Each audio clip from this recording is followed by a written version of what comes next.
And I just started crying. He was like, what is it? You're scaring me now. What is it? And I said, I'm a heroin addict. And I'm saying, Mum, give me £20, please. One last time. And I promise I will come off heroin. I seen how what I was doing to my mum and I meant it. And she'd give me the £20, I'd get the heroin, and then the following day I'd go back for heroin again. I used to walk into the toilet, into a cubicle, shut it, take my foil, take the heroin out my pocket, sit with my lighter and sit and burn and chase the dragon. I'm wanting help, but there's nobody there to help me. So I start cutting my arms and stuff. Maybe somebody will notice how much you're struggling mentally and they'll come in and help you. And I'm just saying goodbye to them, and I'm apologising and confirming that it's just better that I'm not here because I'm not able to break this addiction. Then January 2010, Waverley Station with my mum and dad, suited and booted, waving to Catterick. It starts 7 months training to be a guardsman. So that was the very first sort of time that I given myself a chance to appreciate and acknowledge to myself really actually what I'd achieved.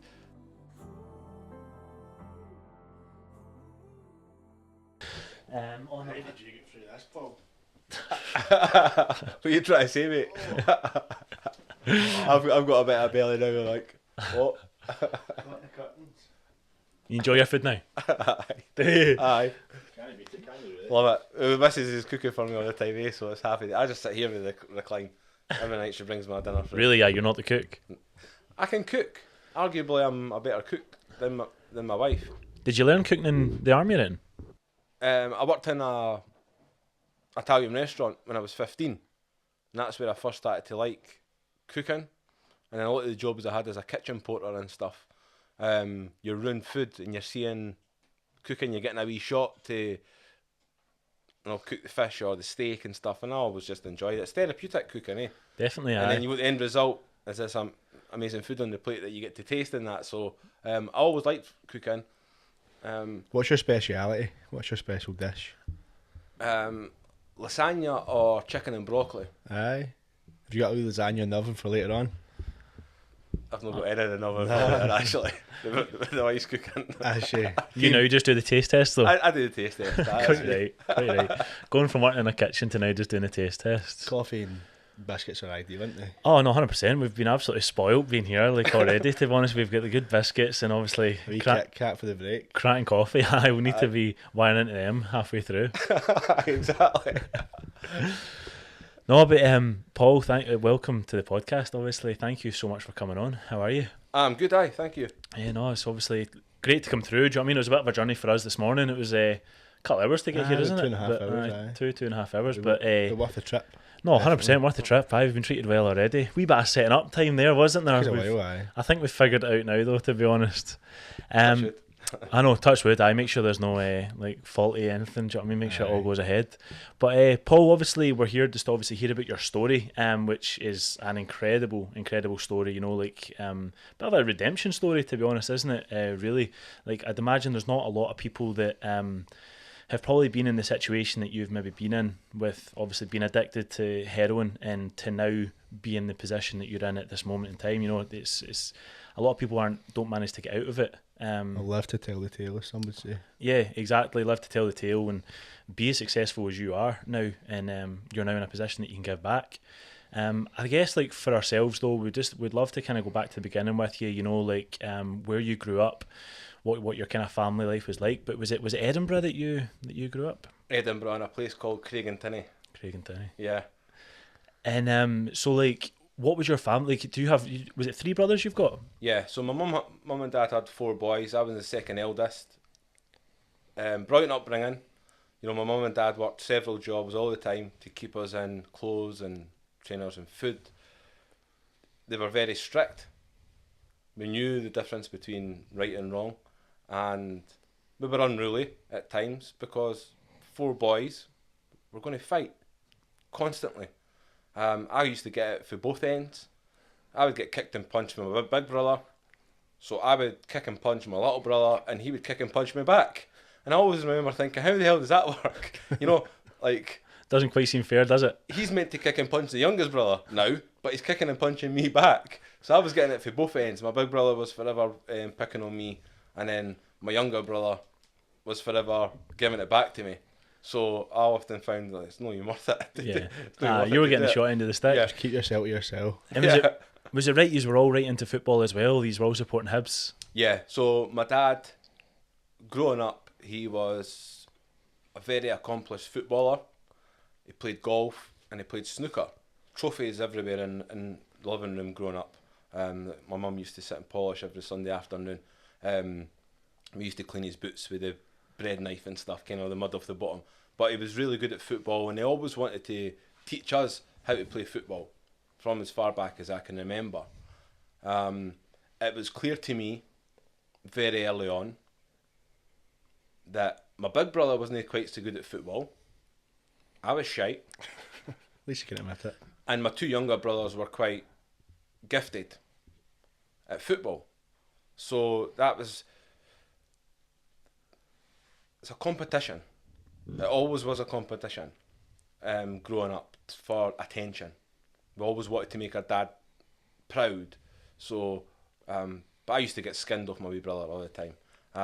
It's a funny story, not a funny story. It's a bit of a traumatic story for me growing up. So we're playing for Craigentinney Primary School. And back then, it's 3 years between us. And back then, when you're a young boy, 3 years is quite a long time. So I was picked for the first team. And I always remember going out on a Saturday afternoon, a cup game, really, really busy. And I had a horrible game. And I got hooked at half time. And my wee brother came on for me. Oh. And he had an amazing game. And I always remember, like...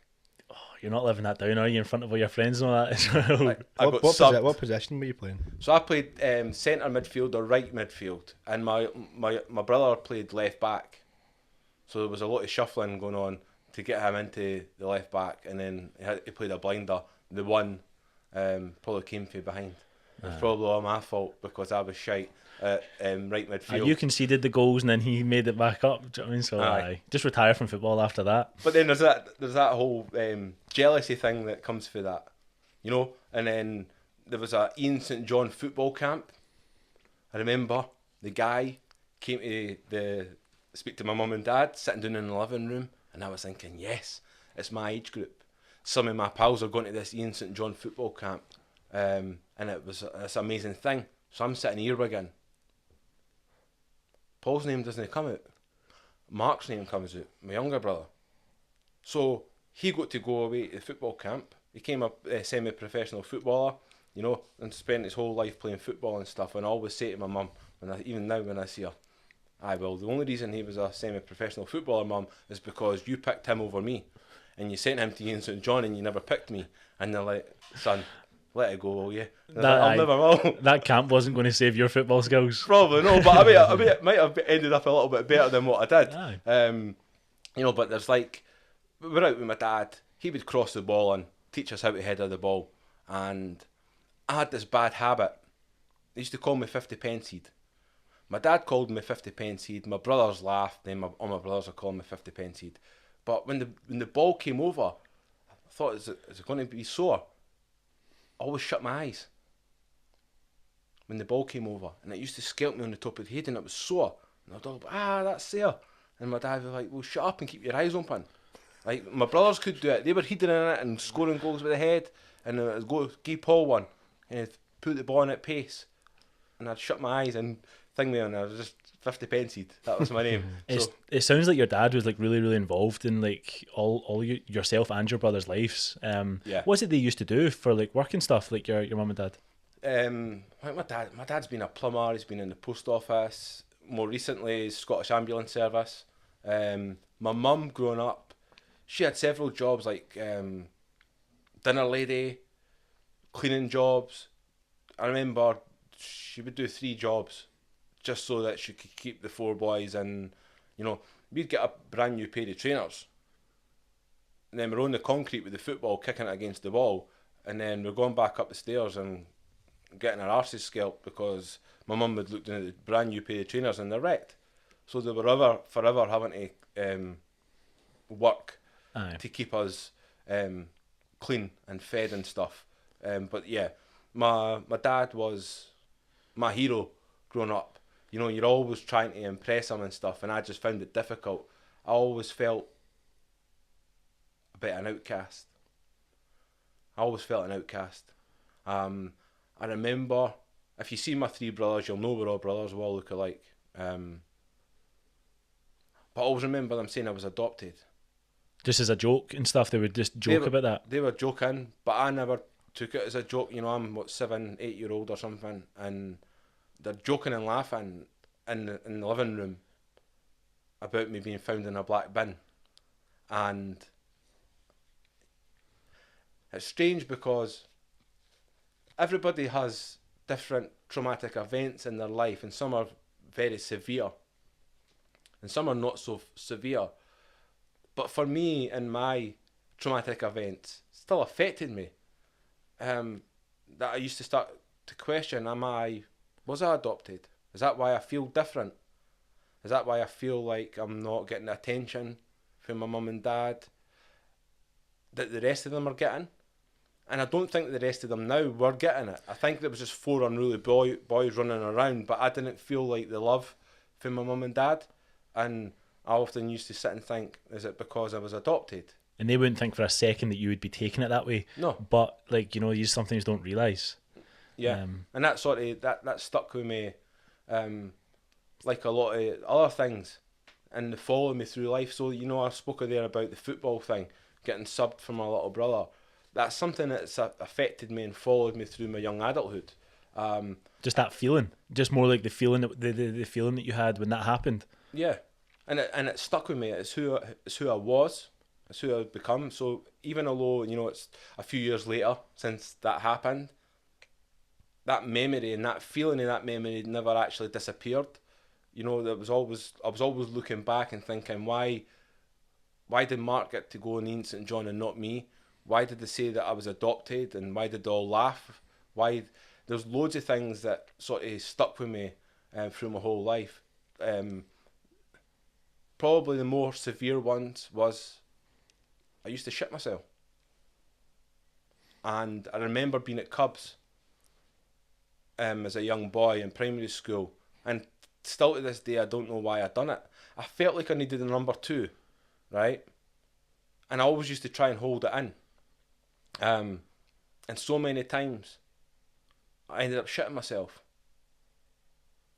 And what that done for me in my own mind back then was it used to make me feel even more like I didn't fit in. Yeah. Like why am I shitting myself? I would ask myself back when I was a young boy, why am I doing that? And I would continue doing it. So I'm already starting to feel like this outsider. And I'm doing things that are embarrassing. You know, they're embarrassing for my mum and my dad. You know, that they're coming to pick me up for the Cubs. You just feel as if like you're like constantly like doing things that are almost letting them down, a or burden. like a burden. Yeah. I felt like a burden. What age were you like at these points? So the Cubs would have been maybe like 8. So it's like it's quite crazy to be that age and already feeling that type of way, isn't it? Like at 8, that's not a normal like thing to. Well, it's not obviously it's normal, but it's like it's crazy. At 8, you're having these thoughts of being a burden, being like an outcast. Do you know what I mean, that type of thing? It's like it's and I guess your mum and dad wouldn't have seen any sort of signs that you were having any of these sort of feelings. None, and you would hide it. I had it. I became a sort of a bit of a joker at school. For like attention. Whether people were laughing with me or at me, it didn't matter to me. People laughing and joking and stuff, it made me feel happy inside. So I would take the piss at myself all the time, to see people laughing. And most of the time they were laughing at me. They weren't laughing with me for the stuff that I was doing. But there was always that need to sort of want to fit in, not just with my family life and my brothers, but like maybe my school friends at primary, and then, you know, we're going to secondary. I'm ugly. So I've got these buck teeth, I've got horrible skin, I'm starting to get spots, I'm starting to get boils, girls aren't really interested, they're nice to be friends with, they're joking and laugh because you're a joker, Paul, we'll be friends with you, but actually my pals are starting to get girlfriends and stuff, and I'm on the outside because they're all getting girlfriends and nobody's looking at me. So my self-talk back then was very much that I'm ugly. I'm always going to be ugly. I'm never going to get a girlfriend. So within myself, these feelings that I've had through my earlier life, and they're starting to follow me into secondary school. I write about it in the book. Nobody was actually ever meant to read it, because that was only ever meant to read it. But I published it, and I let people know, and I'll tell you guys now that I went into Leaf Academy secondary school. It was a new school. It was huge. There was toilets everywhere, but the signs weren't very clear. And I was sitting in the library for a lesson. I put my hand up, says, "Can I go to the toilet, miss?" I was busting on a piss. She said, "Yes," and be quick back. So I got up and I got lost in the school. And I remember standing in the corridor, and I got a horrible shooting pain at the base of my spine, and my bladder burst, and I'm standing in this corridor, pissing myself. First year of secondary school, with my school uniform and stuff, and I remember the piss going into my boot, and standing there, and I didn't know what to do. I froze. I'm standing there pissing myself. I couldn't stop because of the pain in my back. I don't know what that was. You know, probably some doctor that could probably tell me what happened there, right? But I was just standing there pissing myself, and that was another very traumatic. That's a hard way to thing. start secondary school, isn't it? Like, who's seen me? I didn't want to go back to school because I'm going to be Paul Pissy Pants. Did you go back to class, or did you just call it a day? It was a science teacher. I remember in his white coat, and he seen me. He was walking past the corridor, and he seen the puddle of piss on the floor, and he took me into the science department, and he sent me home. So I ended up, that was like afternoon, so I ended up going home and stuff, and I didn't remember ever saying anything, and my mum never questioned me about it, because she would be doing the washings and it would be stinking piss, but she never ever questioned me about it. And I remember the next thing in the morning, I'm no wanting to go back to school because I'm going to get bullied because I've pissed myself. Fortunately, everybody else was in class, so nobody even knew that happened. And even people nowadays thinking, "Paul, we never knew that." I was in your class. It's just in your head. You thought, like, it's kind of like paranoia almost, isn't it? Yeah. It's like, who's seen that? Who, like, it's, and I mean, it is. That's a rough thing to happen, man. Like, that's hard luck, innit? Like the first. And then it's like I just said there, like when I'm having these episodes when I'm shiting myself as a young boy all the time, and I can't control it. Why can I not control it? What's wrong with me? And then I'm standing in secondary school now, and I'm pissing myself, and I'm thinking, what is this? What next? What is actually going to happen to me next that's going to make me feel any less, a human being than what I do already? So, but this is an internal thing that's going on in my own head, that I'm already, I'm ugly. People are telling me on a daily basis how ugly I am. Taking the mickey out of me as... School's rough as anything, man, isn't it? It is like... Kids are cruel. It's, 100%. They don't hold back. Do you know what I mean? And so, I suffered that and little bits of... bullying and stuff, and it's these whole sort of little traumatic events. There's another thing with the fighting. I grew up fighting. I grew up getting battered with my big brother all the time, kicked and punched till I'm black and blue. I grew up fighting with my younger brother, wrestling and getting battered off him, biting and punching and kneeing, and so I knew how to fight. And then when I got to secondary school, and there was always a lot of organised fighting. See I'm harder than you. Come on then, after school we'll fight. And because I was a joker, I always remember times in secondary school, going outside school and say, "This guy's going to do you in, Boggie, so you better fight." And then he used to kick and punch me. I remember taking a hiding at school. I never once hit him back. And I can't understand why. I knew how to fight, and if truth be told, I probably would have leathered him if I'd fought back. It was just your confidence. I think so. I just didn't want to hit. I just didn't want to hit him back, so I just let him kick and punch me. Luckily, one of my friends stepped in and stopped him because it was getting a bit severe, and then he walked me home. He walked me up the road to get away from him because he was still wanting to continue, and that scarred me. Like, why am I letting people kick and punch me? And then when my dad finds out, and then he gets angry at me. I would see the sort of dad that would be like, if somebody's bullying you, you need to be the one that's like, put them in their place, hit them first. Do you know what I mean? Like, my dad always said to me, right, if somebody punches you in the face, right, you take it and you say to them, that one's for free. And try and do it again. And if they try and do it again, you lamp it on them. And that was when my dad was strict that way. He's like, you fight back, you didn't let... And then for me to be letting people treat me in that way, that I know that my dad's taught me not to do that, and I'm doing it, that's reinforcing this whole feeling of, you're not normal. What's wrong with you? You're an idiot. Like, you know, this self-talk, that this belief that I've got about myself. So, you know, my life was always very much like that. And then, because people often ask, well, why did you end up turning to drugs? Were you speaking to anyone about being bullied in school at this point, like your mum and dad? Were you just keeping it all to yourself? Aye. Just very much hiding it, and just continuing to be this joker and laugher and stuff, and hiding everything, and just having this feeling that what's wrong with me? Yeah. All the time. That never left me, even up to the point where I started taking heroin. That's probably why I ended up a heroin addict, was because when I'm the very first time I take heroin, it's bliss.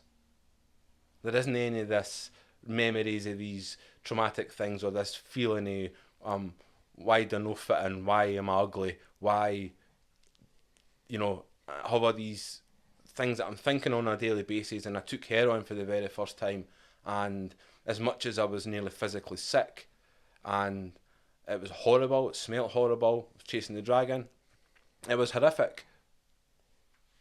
But the reality was, when I'm lying there on the concrete at the promenade down at Portobello Beach, and I'm looking up at the sky, it's bliss. You don't have any of these thoughts ruminating in your head. There was nothing there. And that's why I think that I continued to take it, as much as it was physically horrible to take it. I believe that because the feelings that I had about myself all the time that I didn't like, when I took heroin, it just made me able to escape my reality and just sort of going away in a world of my own where nothing mattered. Yeah. And it's unfortunate, obviously, because with a drug like heroin, you know, you didn't become addicted after taking it once or twice or 3 times.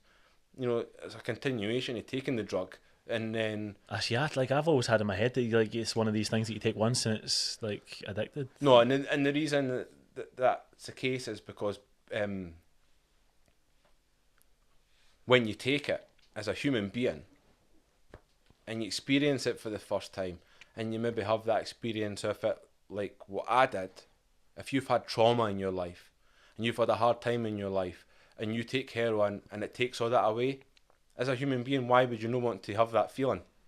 So you're not physically addicted to the drug, but mentally you've made a connection with the drug that's a positive connection, because it's allowing you to escape your reality and not suffer with this mental pain.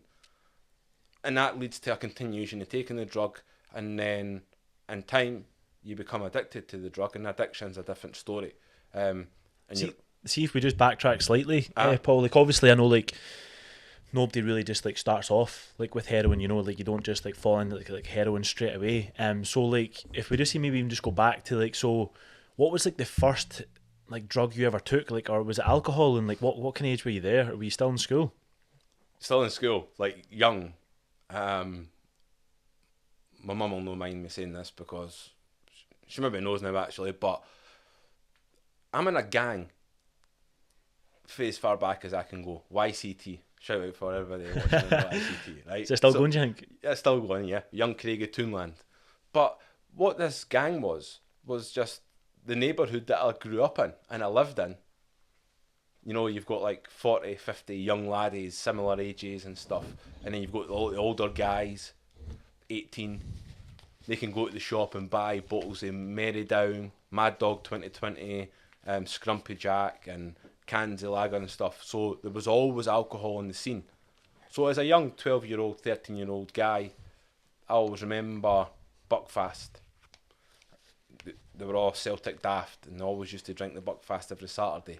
And when they got drunk enough, if you asked them for a drink of the Buckfast, they would quite happily give you it. And we knew that, so just let them get pissed and then ask. So, and drink it. And I never liked it. Same with cannabis. Cannabis was on the scene for a very early age. I remember the very first time I had a smoke of a joint. I didn't like it. I didn't like that feeling. Did you just want to fit in? That's kind of why you were doing it. Peer pressure. You know, if in that world that I'm living in, you know, if there's 20 of us standing round and there's a joint on the go, and the joint's getting passed one draw each along the line, and everybody's taking it, you're looking and seeing all your pals are taking it, and then it comes to you and you say that you didn't want to take it, you're going to get bullied for not taking it. That was a fact, because I'd seen it happen. Anybody that refused got picked on. I didn't want to get picked on, I just wanted to fit in.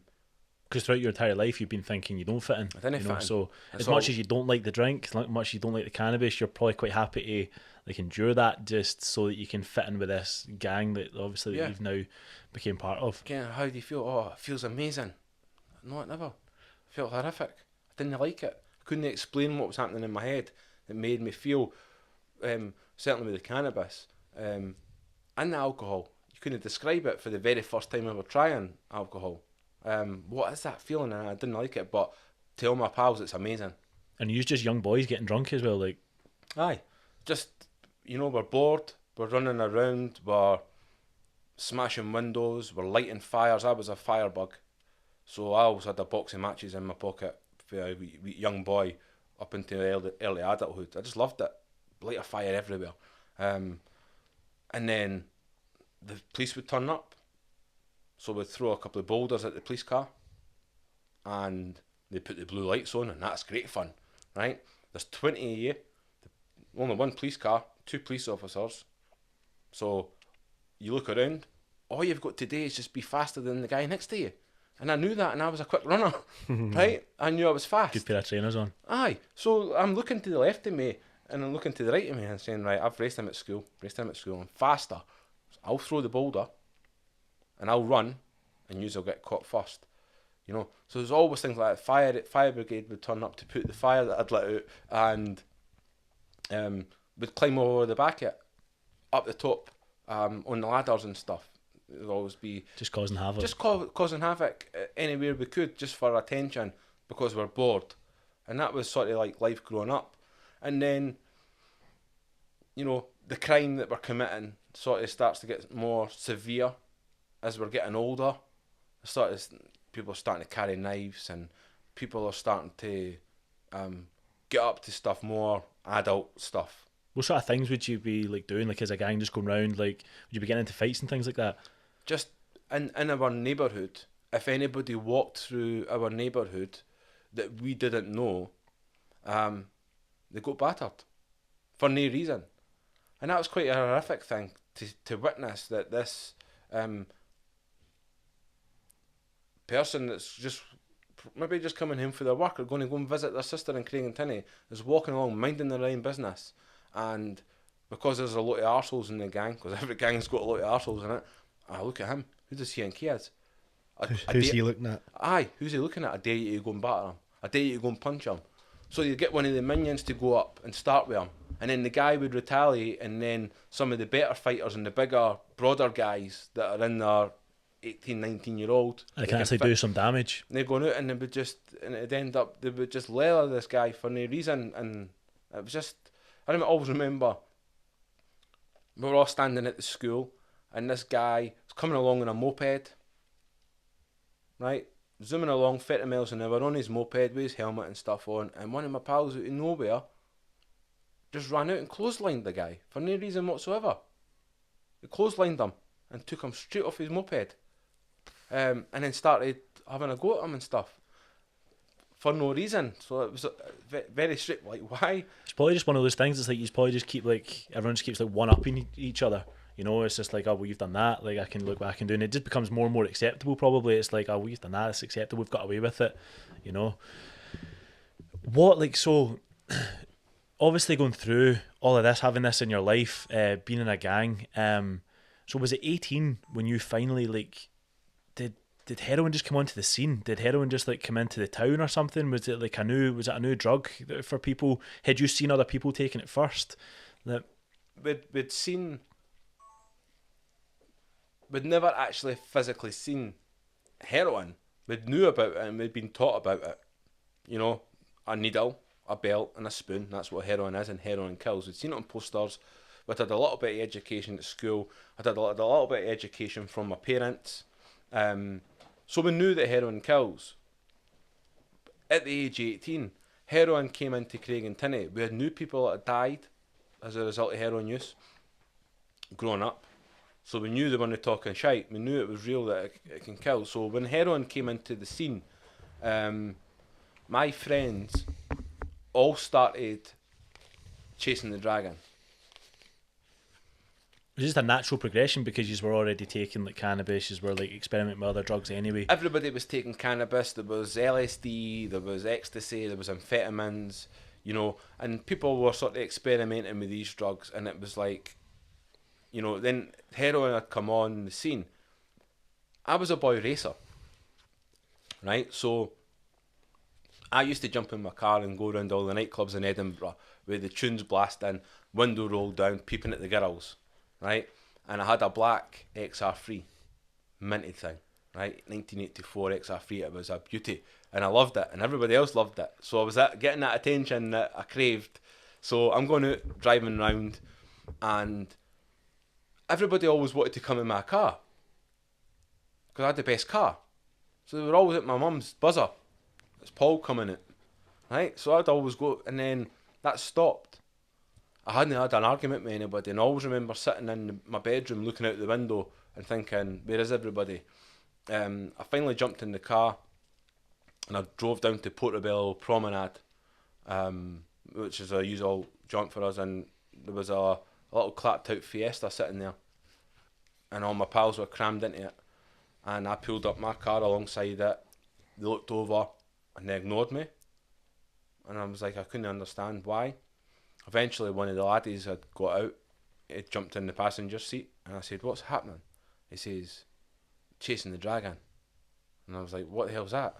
Like, totally naive, right? Like, what the hell's that? He says, heroin. And I was like, shut up, are you kidding on? And I remember looking over, and that's when I got my first flash of tinfoil. I seen tinfoil, and I could never, my mind, I've never seen tinfoil before. What is it they're doing? So I was curious.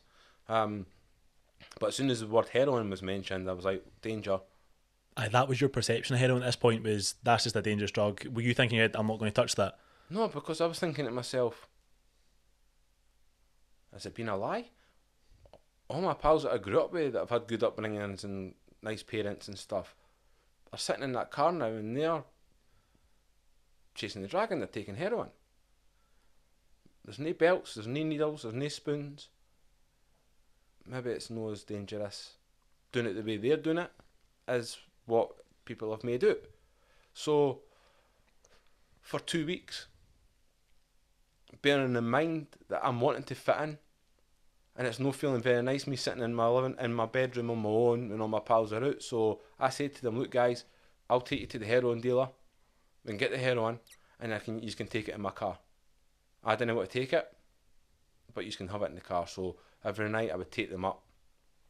They would put this heroin on the foil. It smelled like burnt fish. It was horrific. I couldn't put the windows down, because if I put the windows down, the flame on the lighter would waver, and that's a no-no when you're taking heroin. The flame has to stay still. So I had to sit there and put up with this, and I was happy to do it because I was in amongst my gang again, my friends. I was fitting in again, and then I had a huge argument with my mum, probably about money for the insurance for the XR3 that I was struggling to pay for. Had an argument with money, and I remember leaving the family home, slammed the door, almost put the windows in the stairwell in. I slammed it that hard. I ran down the stair, I jumped in the car, I drove down to Portobello, where I knew they were, angry. I'll never forget how angry I was, and that was one of the reasons why I took heroin for the first time. I was still angry at my mum for this huge argument that we'd had. Every night for that 2 weeks they were at me, Paul, do you want some? You were strong enough at that point. And I was like, no thanks, it smells horrific, I didn't want any of that. What states were they in when they were taking it? Did that put you off it? It was just like that, dribbling. I'll never forget seeing the slavers dribbling at the side of their mouths. Were you wondering at that point, like, what's the attraction to that?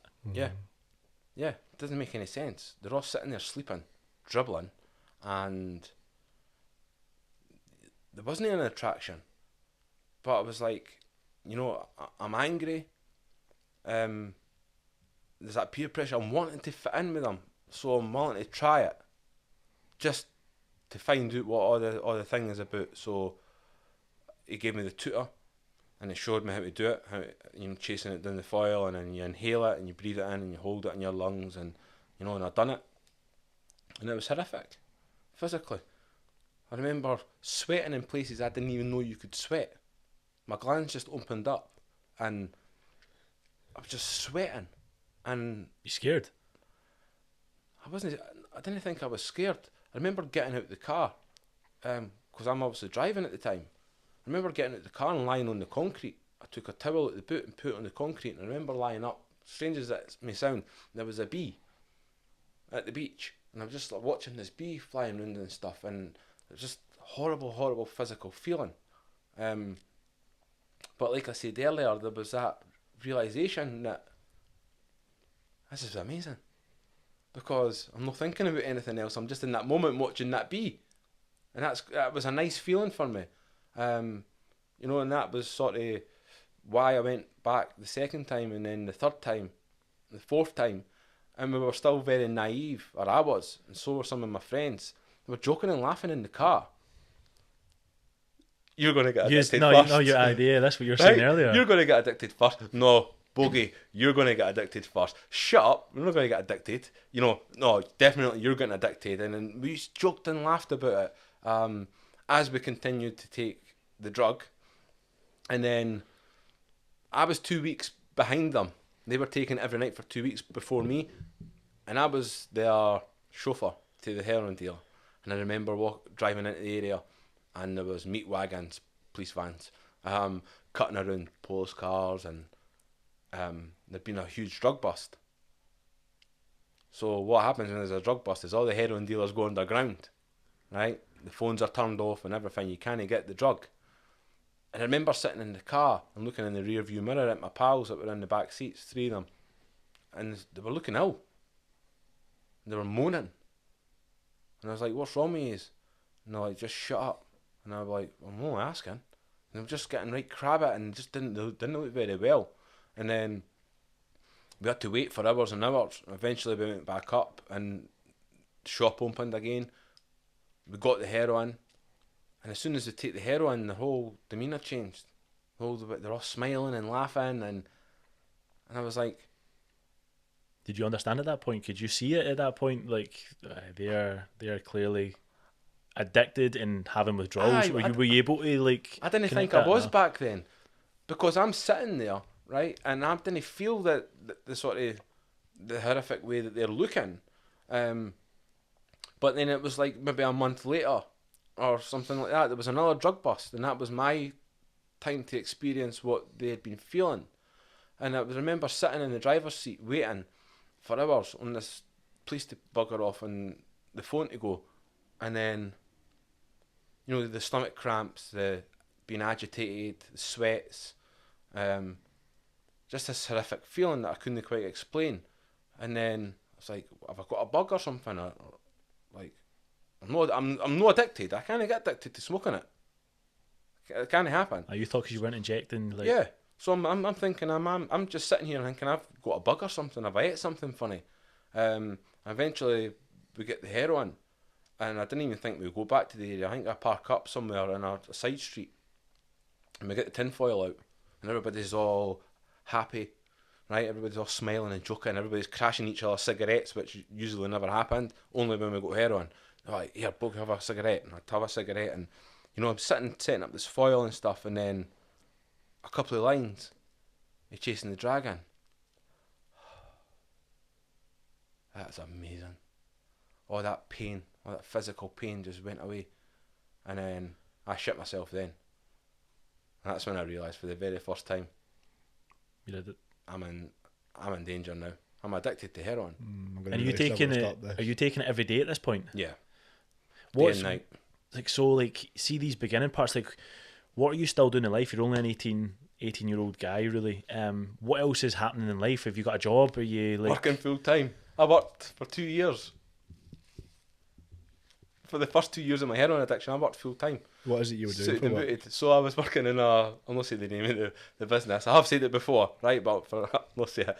So I worked in this big office, big insurance sort of place in Edinburgh, and it's I was a mailman, so I had to pull files and deliver them to the departments throughout the building.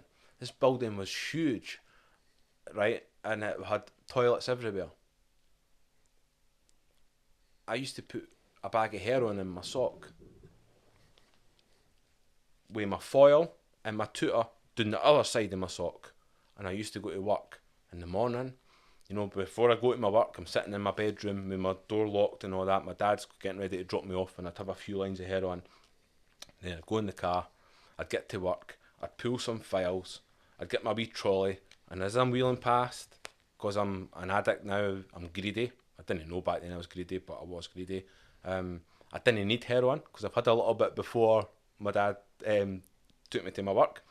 I'm in my wheeling my wee little bit. Oh, toilet. I used to walk into the toilet, into a cubicle, shut it, take my foil, take the heroin out of my pocket, sit with my lighter, and sit and burn and chase the dragon in the toilets. And then I'd go back, deliver the files. Could no one tell that you were on heroin? Not heroin, not. Because when I think about heroin, I think as soon as you take it, you're like out for the count. Yeah. Like Yeah. from the experiences that I've seen, do you know what I mean? Or like As soon you as just see it on as soon as telly you or take something it, like that. You're actually like Yeah. asleep. So almost. it's like you can be really functioning on this drug. You know, I'm assuming that your dad didn't know that you'd be taking it in the morning when going to work either. I've got hay fever and I've got the flu. that was your excuse. So why my eyes are red. You know, but like you said there, the gouching is what we used to call it. Some people maybe still do. So I'm gouching. So what I'm doing is I'm sitting in this cubicle chasing the dragon. I'm thinking, right, I'll only have 2 lines and that's it, I'll go on with my job. So I have 1 line. Oh, lovely. 2. Oh, that's amazing. I just have 3. I have 4. And then by the time I've had 8 or a dozen, You're nodding off. I'm there. And then, you know, people are coming into the toilets and it's waking me up as they're talking, and put it back in the sock and go and continue. And that was just my life, that I was just hiding it.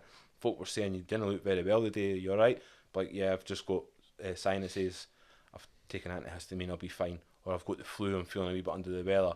And that would just become, for that whole duration in my life, for the initial, you have to remember that the physical side of heroin hadn't taken its toll yet. You know, You were still like enjoying it. You were enjoying taking it. You were thinking this like how this is why is everyone not doing this? You know, this is an amazing drug that you can totally escape anything that like you've got any trauma you've had before. Were you like, I'm assuming you weren't playing like physical activities like your football and all that, your golf, that was just totally out by this point as well. Like was like, so I really just want to know like how was your life changing? Like what were you starting to miss out on? What was starting to, you know, how was your life changing from before the heroin to after? How was it starting to look? So before, like, I'm a boy racer and I'm sort of enjoying going out in the car and going on my drives and stuff and having money. The finances were the first thing that started to take its toll. I'm working full time. I'm getting a wage slip. I'm able to produce a wage slip to GoFundMe loan. Was it the daily, what's the loan places that you could go to? Like Wonga and all that sort of stuff. Like Wonga and stuff. But you have to produce a wage slip. I could produce them. So I got into, I think it was about £14,000 debt pretty quickly. I was getting my wages, but I was greedy. When I had money, I would take heroin over and above what I needed to actually, you know, to no be cold turkey in. I would just take more because I'm greedy. So I always wanted money. So I ended up getting bank loans and other Wonga loans and just anywhere that would give me money, straight onto heroin. And then things started to physically take its toll. It was more noticeable. It was becoming more noticeable. You know, I'm getting sort of a little bit maybe black circles under my eyes. I'm not eating properly. I'm looking a bit white and grey, and my moods are all over the place. I'm arguing at work. I'm crying at work. My emotions are starting to sort of come out. Everything's starting to unravel, and it became more noticeable. I got pulled into the office. And I'll never forget, this is the very first time I ever said it out loud. got pulled into the office, and they said, Paul, we've been noticing that there's a few issues with your work. You're going missing for periods of time. You didn't look very well. What's wrong? And I'm a heroin addict. And I remember hearing myself for the very first time saying it out loud to my boss, my managers and stuff. I said it out loud. And they were brilliant with me. They just says, like, you need to get help. Well, unfortunately, you can't keep doing this job. But you need to get help. You're a lovely young lad. Go and please get help and stuff. Aye, I will. I never had intention of getting help, but I was like, yeah, I will. You were still enjoying it at this point. Yeah. That's crazy just how honest you were, like, straight away when, like, they just pull you in, like, you didn't try and hide it at all. Never. That was the very first time I ever confessed. You know, my parents still didn't know, my brothers didn't know, nobody had really worked it out yet. And then that job, leaving that job was sort of the nail in the coffin as far as working and having this heroin addiction goes, because this heroin addiction is starting to take over all aspects of my life. Everything. Relationships with your family as well. Everything. Like, for the first moment in the morning when I open my eyes, money. Where am I getting my 20 quid a day? How much were you spending on heroin when you had the job? It just varied all the time. You know, I always remember, as long as we get one bag, we're all right. As long as we get one. Two's good though. Yeah. Right? And three's amazing. Right? If we got 60 quid in my pocket, I'm not one of these people that would say, right, Monday, £20 for Monday's bag, £20 for Tuesdays, and £20 for Wednesdays. I'm getting 3 on the Monday, and I'm smoking them on Monday night because I was just greedy. So that's where sort of things started to unravel, where just the whole financial side of things, I'm just, give me money, let me get my drugs. I didn't care about anything else. I didn't care about what anybody thinks about me or anything. I'm just wanting the drug. Where did you start finding your money? Like, so see, after your job had finished, you'd obviously, like, left that job. Yeah. Where did you start finding your money? So I'm going back to the street. So a lot of the guys that were on heroin didn't work, and they were robbing people, and they were stealing, and they were doing some horrific things to fund their addictions, and I knew what they were doing, and I was still hanging around with them, but I didn't agree with it. I always remember I didn't agree with pulling a knife on somebody and saying, give me your 20 quid or I'm going to stab you. Like, I just didn't sit very well with me. I didn't want to become that person, and I knew that deep down. I didn't want to be that person. So I was thrown a lifeline, and it was from somebody that I went to school with. He came up to me and he offered me a 9 bar, and it was like I'd never seen a block of hash that size before in my life. Big huge block, a wee imprinted fish on it. I think it had on the wee print on it. And he said, I'll give you this, and what you do is you sell it,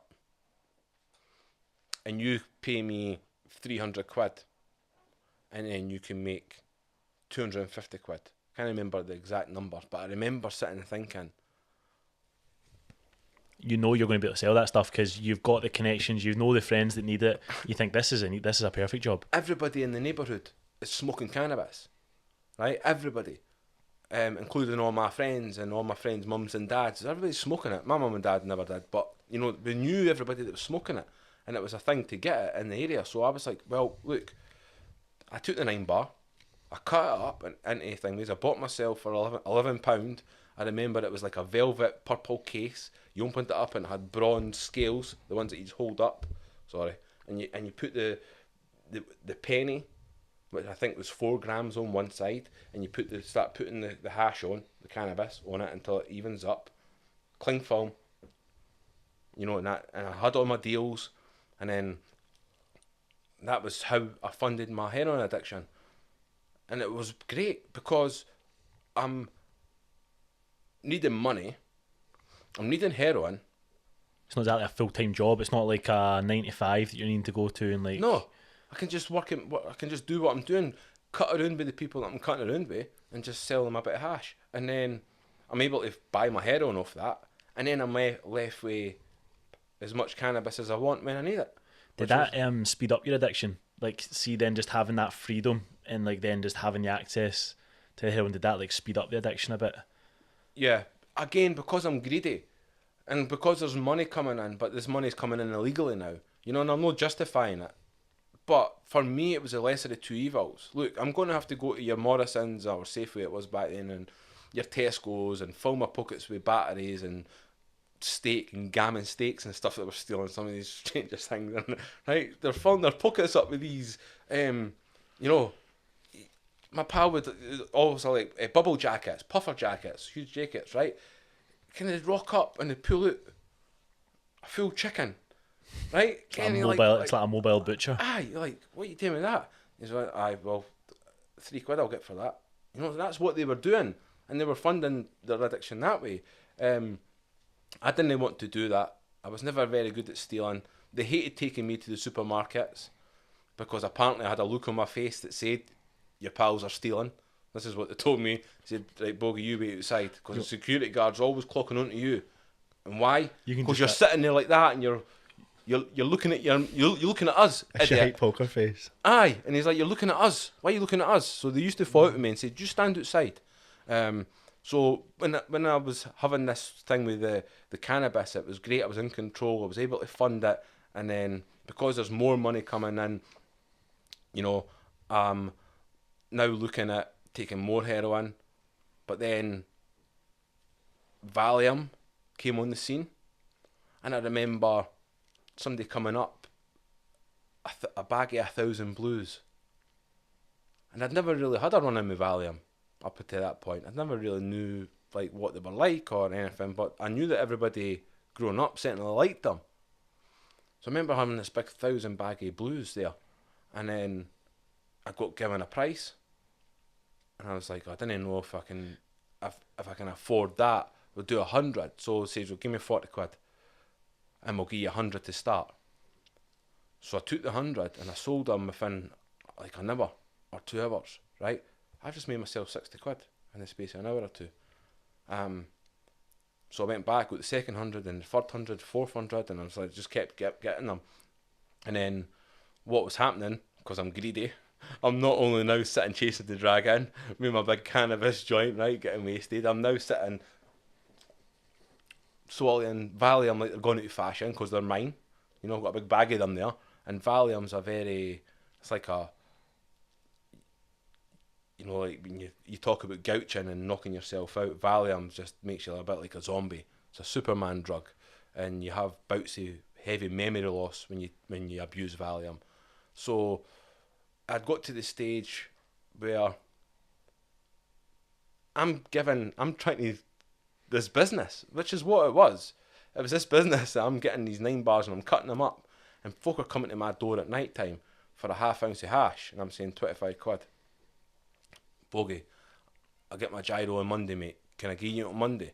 Aye, no worries. I gave them a ½ ounce. I'm out my face on the Valium. I wake up the following morning. I have no recollection that guy was at my door last night and I gave him a ½ ounce and he said I was getting it on Monday. No recollection whatsoever. And I always remember sitting in the mornings when I had my bouts with Valium. What the hell's going on? I had 200 blues last night, and I've got 44. Surely you've not taken all of them. That's probably what you're thinking. That's what I am. I'm thinking I can't have taken that. No, I wouldn't have taken that many. I was out it. I've not taken that many, and I'm counting all my bundles of hash, and thinking, right, 1, 2, 3, 4. I'm out with the wad of money. 1, 2, 3, 4. That doesn't make sense. I always remember, like all the time, sitting thinking, it doesn't make sense. Who have I gave it to? And like, unless the people actually came out to me and said, Paul, I was at your house last week, there's that 25 quid. And it happened all the time. Did they actually admit it, did they? They would have no idea that you had... They didn't know that I had forgot. So I'd be out and walking along the street, right, and like be my neighbour. My neighbour will be walking along the street, and he'd come up and hand me 25 quid, right? And I'd be like, oh, cheers, mate. And then it dawned on him, with my surprised reaction, wait a minute, I didn't think Paul even knew that I was owing that money, so I'm going to go up again at night when I came on the valleys. I'm going to get another ½ ounce. Obviously, like being like, you've now like found yourself into being like a drug dealer. Like there's no that that is it. You've got a business, like being a drug dealer. That comes with a lot of, like, I would imagine, a lot of challenges, a lot of like scary moments and that as well. Like, obviously you forgetting that you're giving people drugs and all that sort of stuff. Did it ever come to a point where you had bother from the people that were giving you the drugs to sell? Were you ever like falling into that? So there was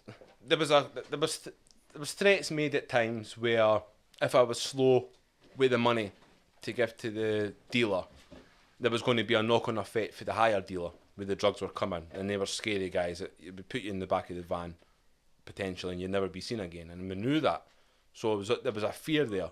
So I always done my utmost to make sure that the money went to my dealer.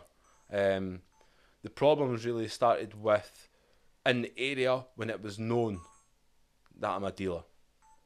I gave people bigger deals because I wanted to undercut everybody, right? I wanted everybody to come to me. So I used to give people slightly more on their hash deals than everybody else. So they'd come to me, I give Chucky, which is tick, like borrowing, right? So I done that as well for everybody. So I was this go-to place, but word started to get out where it wasn't just friends and neighbours and friends of friends. It got out when there was people starting to come to my door, scary looking people who I didn't know. And then I lived alone. I used to have a hammer. I used to put the hammer at the back of the door, the front door. I would always lock my door anyway, and there was always a hammer there because threats started to come in to say that they're going to Be other drug dealers and they're going to come into my house and they're going to take all my drugs and stuff. So I sort of lived in a fear. In my flat, you know, curtains were always drawn, lights were always doing low, door was always locked, and there was always a hammer on standby in case the door got kicked in. You know, and that wasn't it's a horrible time in my life, really. But at that point, until I take heroin. Yeah, aye. You were doing it for a reason. It was all happening for a reason. You were happy to be doing these sort of things just as long as you could get the heroin. Do you remember your mum and dad finding out for the first time? Was it round about this time? Obviously, you moved out the house. Like, when did they find out for the first time?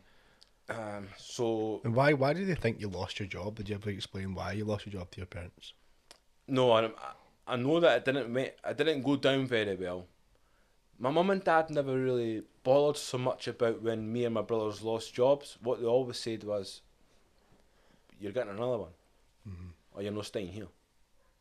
They were always, for a very early age, like, if you leave school at 16, you're only doing it when you're going in with a YTS or a job of some sort. That was the only way you could leave. So when I lost my job, I nearly said the name of the company there.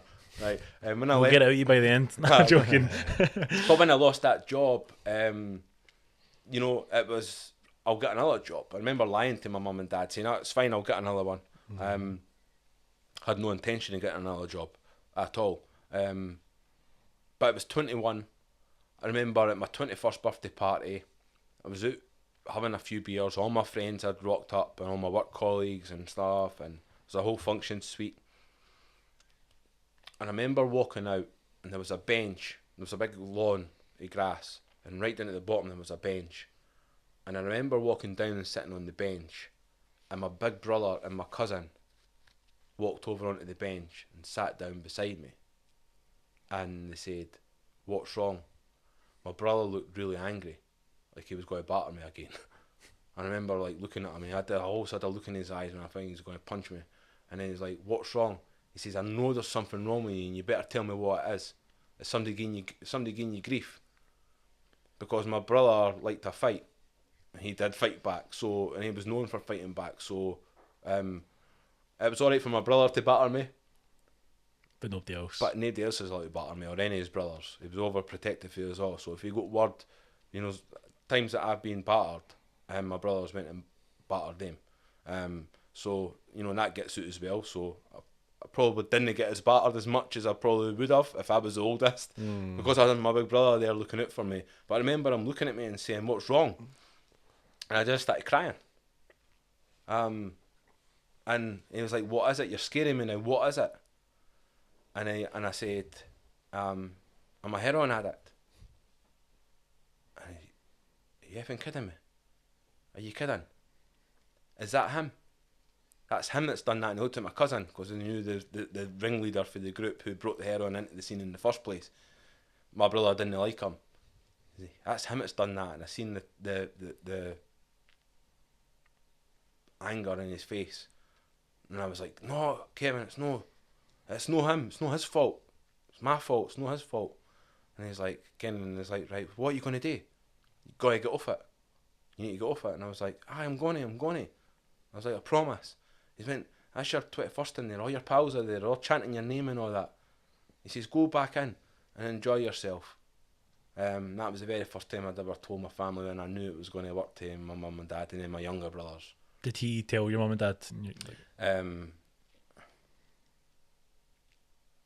you know what? I can't actually recall the very first time my mum and dad ever found out. I don't know if I've blocked it from my memory or what's happened there, but because like obviously I was just thinking like throughout the entire like you're grown up, you were just saying like you felt as if you were disappointing, like, you know, so I wasn't sure if it would be like a moment where they find out, your dad would find out that, you know, that you'd been taking the drugs, and then I'm going to be on drugs when I tell them. I'm going to be on drugs for the very first time I tell them. Yeah. You know, so I'm already in that spaced out state. So my memory, you know, the likelihood is I probably swallowed a few Valium prior to get me brave to say to my mum and dad, I'm a heroin addict, you know, and it must have been horrific for them, you know, because she's got 4 boys, and, you know, nobody's really had any running with drugs at all. My 2 younger brothers are right into the football. They're training every Wednesday. They've got a game match every Saturday, and we're going out and travelling across Scotland to watch them playing football. So they're fine. You know, my older brother's a bit unruly. He was in the same gang, so he was a bit notorious. But it's mad that how it came as such a shock to him as well. You know, like you'd managed to hide it. Yeah. Obviously, like, see, for the first wee while, you're saying like obviously like you were enjoying the drug, you thought it was an amazing drug that just like took away everything. Tell us a wee bit about when you first started noticing maybe the physical effects, or maybe like just the negative effects of this drug. Yeah, and it was, I never knew what depression was. I'd never suffered with depression, I didn't think, in my life. You know, I'd always had this feeling of not fitting in, but then there was a sadness that come over my life, and I noticed that I was crying every day. And that's not normal, for to cry every day. And then I realised what I've put my family through by no caring about what anybody thinks through this drug. My friend, heroin, had become my best friend, and I had disregarded anybody's thoughts and anybody caring about me or anybody thinking anything about me. I didn't care. I've got my friend heroin. That's all I care about. And then when things start to unravel and I'm crying and I'm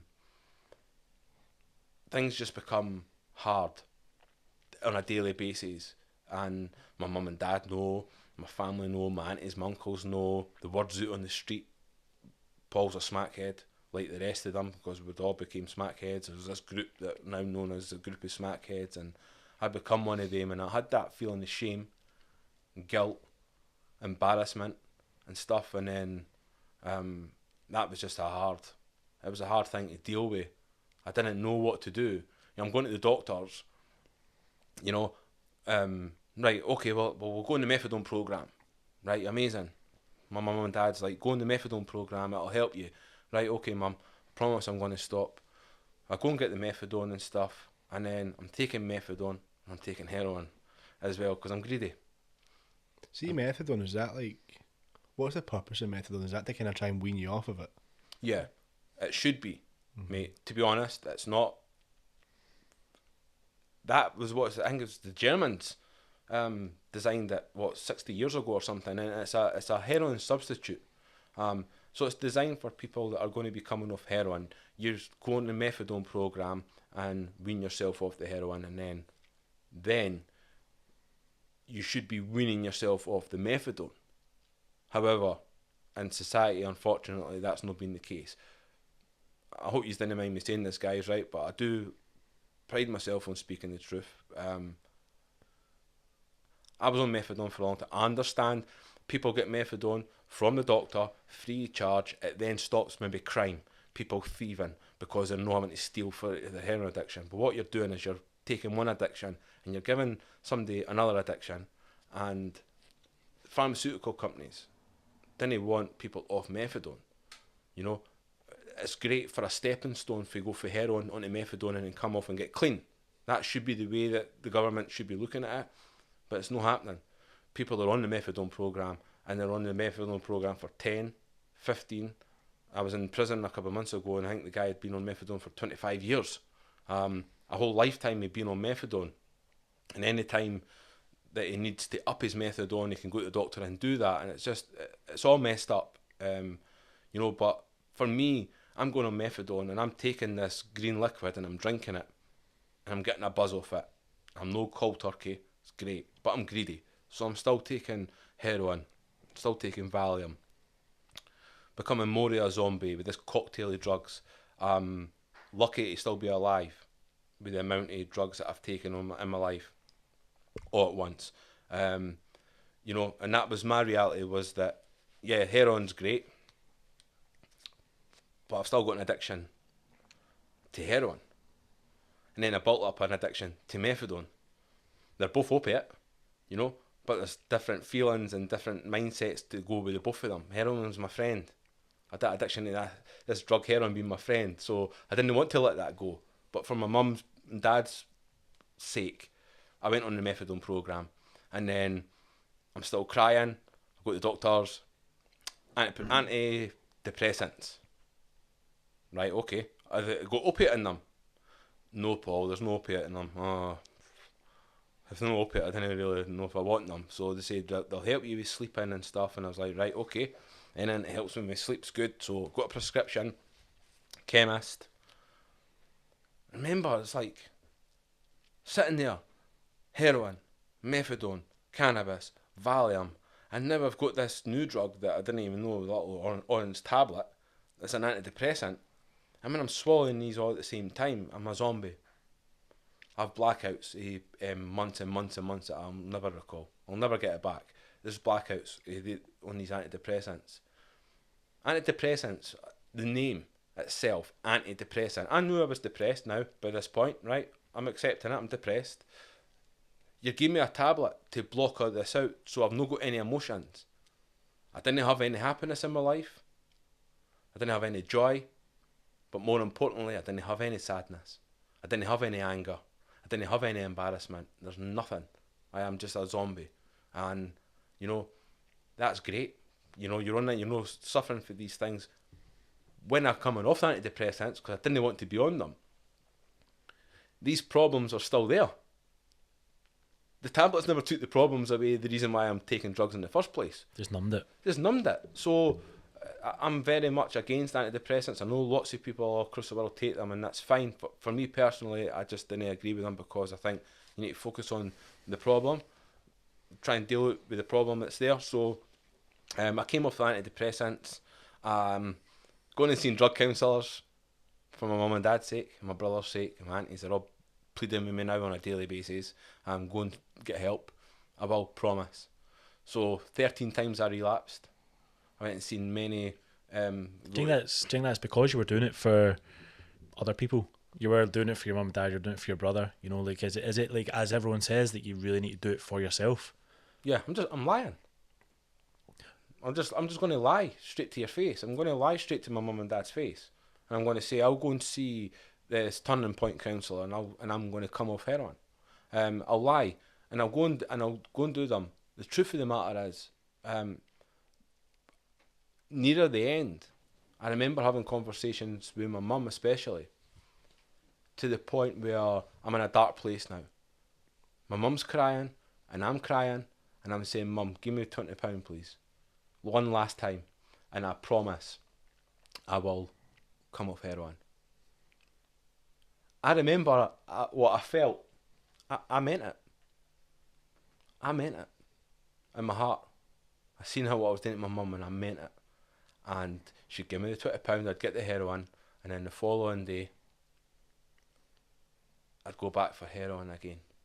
And I always remember how distraught in my head that I was, that I'd promised my mum the night before, and I remember feeling how much I wanted to stop. And I'm promising my mum, looking in her eyes, is just crying, and I'm not able to do it. And I couldn't deal with it. I didn't know how to deal with it. All I knew is that heroin, my friend, would take that feeling away. So I would get heroin and I'd take it again, and then I wouldn't feel sad about my mum. I wouldn't even think about my mum.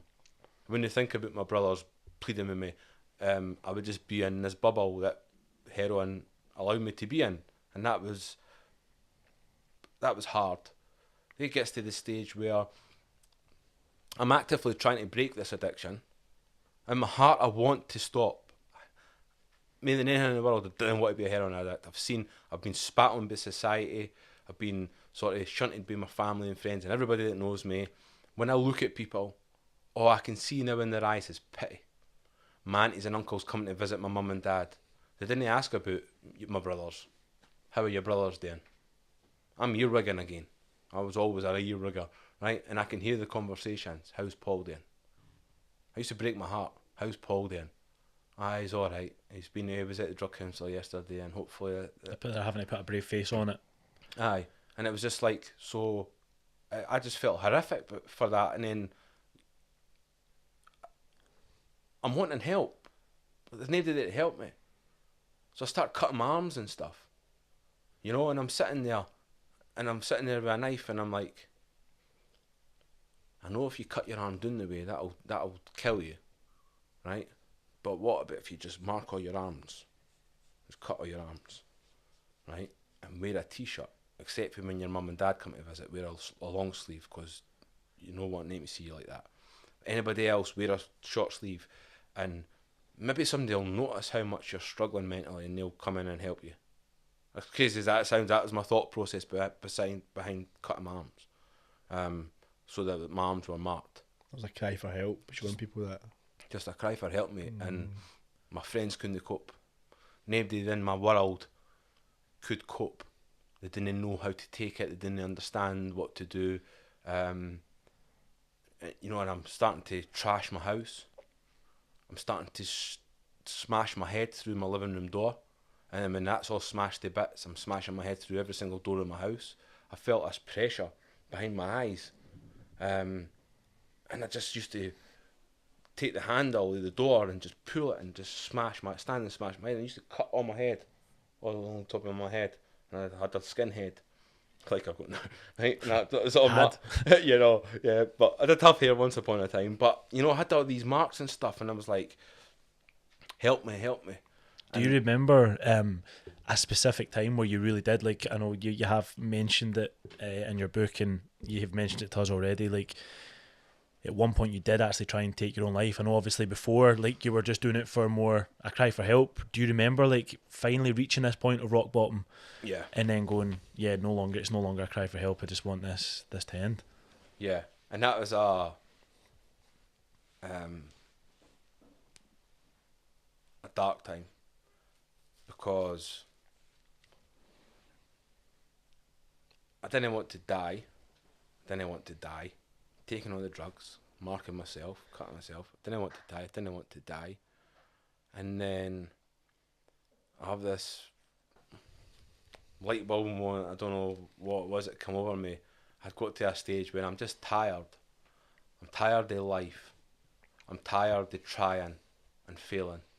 I feel it in my heart I want to stop, but I can't, so I'm useless. Going back to the way, you know, this self-talking myself, I'm just a waste of space, and my mum and dad would be better off without me, and everybody in life would be better off without me, because I'm worth nothing, and I can't cope with this crying all the time, and anger and sadness and all these negative things. I can't cope with it. And then it's like, do it. I remember having the thought process. I've lost family members to suicide and stuff, and there was ways that they'd done it, and I remember thinking,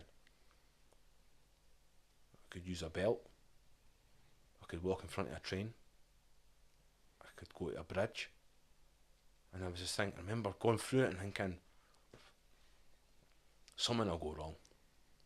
So it'd be like me jump off a bridge and I didn't fucking survive, and then I'd be like, so I had that thing, I was not going, and then it was like, drugs. right? And I remember feeling an excitement. That's horrible. It was an excitement, it was a relief. It's no cry for help anymore. It's not going to be long, and this tiredness and this anger and this shame's not going to exist anymore. So I was like, right, so I'm working it out in my head, right, get this blue bowl, and I fill it up with all the paracetamols and all the antidepressants. I've got blister packs of everything in my house, fill this bowl up, and... Is this when you were like high? You were having these thoughts, like planning it all out when you were high or when you were sober?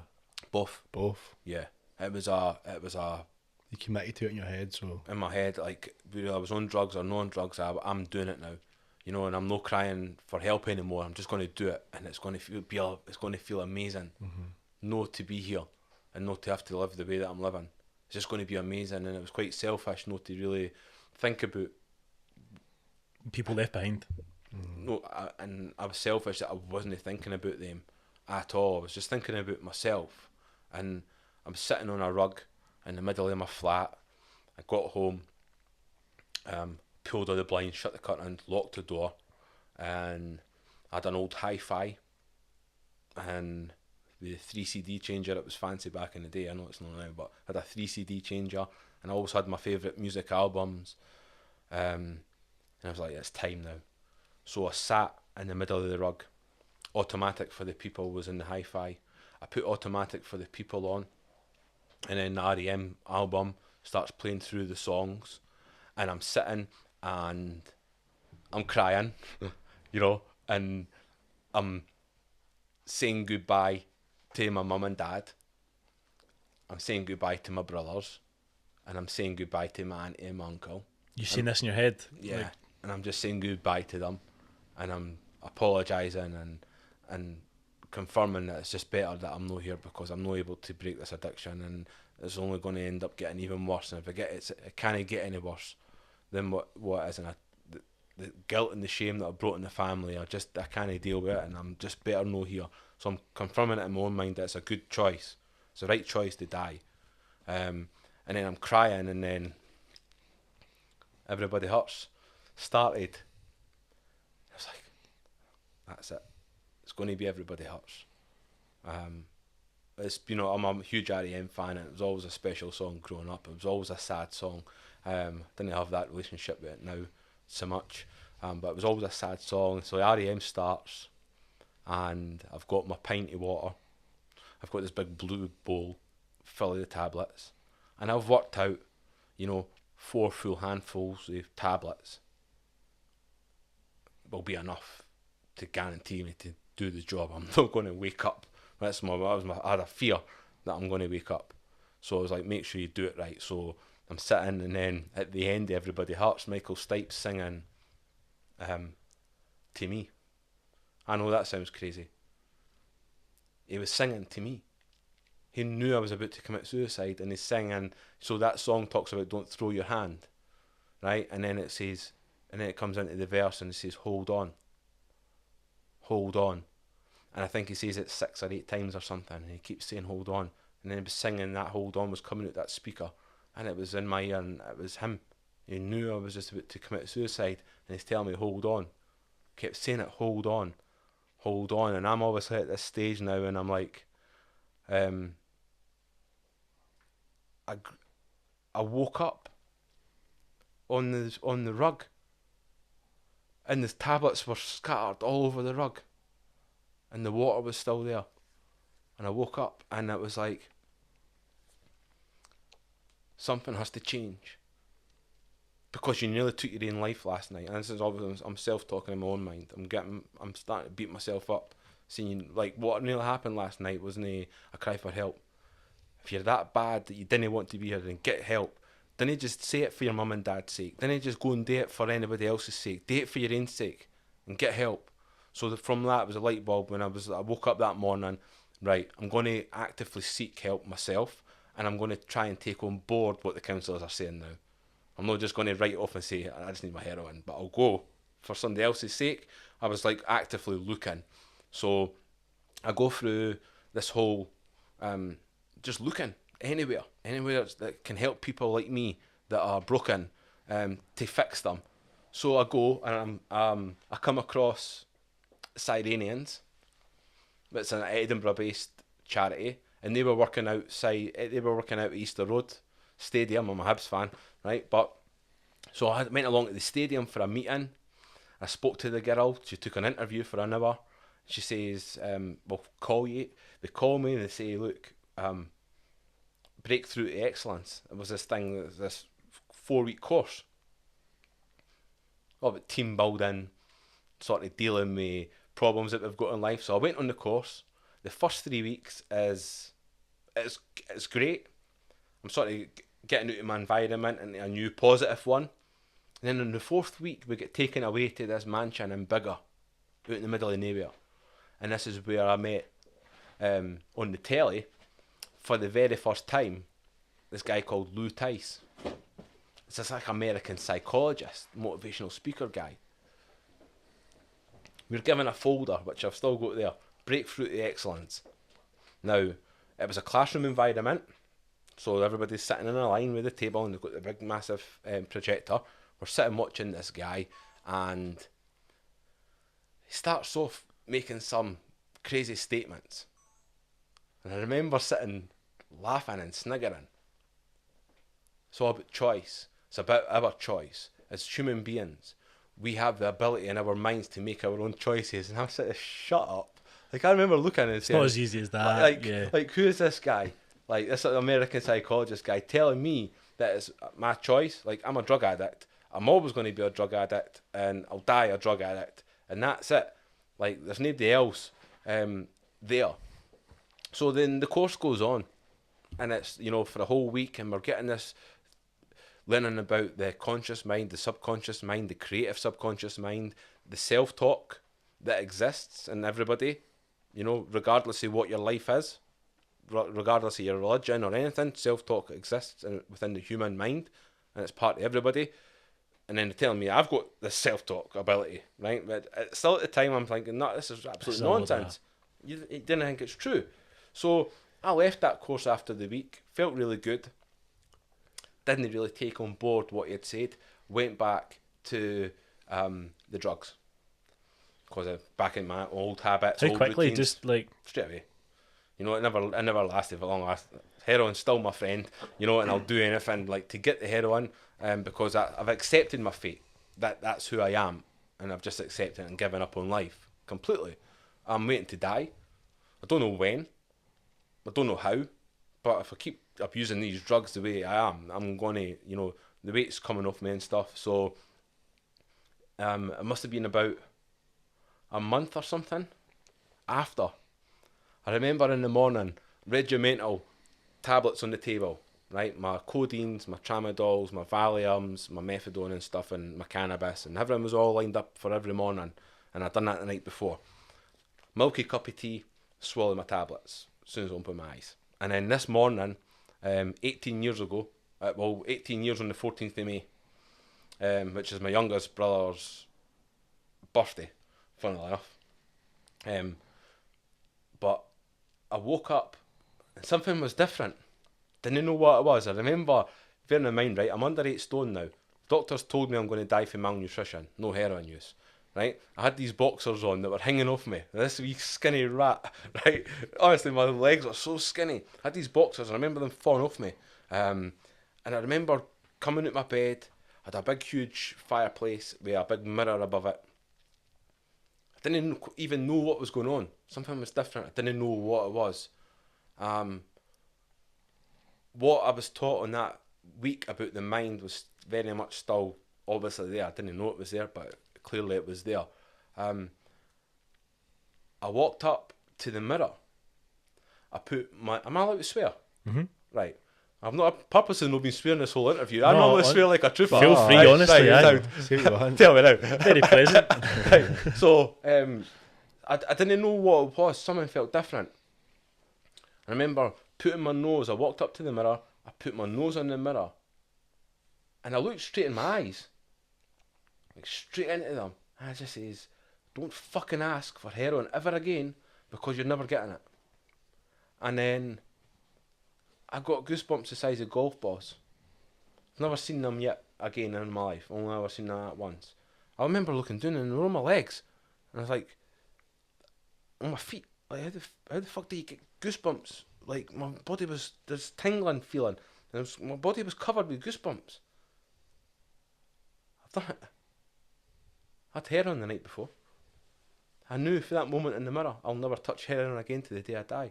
And I never have, and I never will. I came folks say, you can't say that, Paul, because you might relapse. Well, I'm saying it.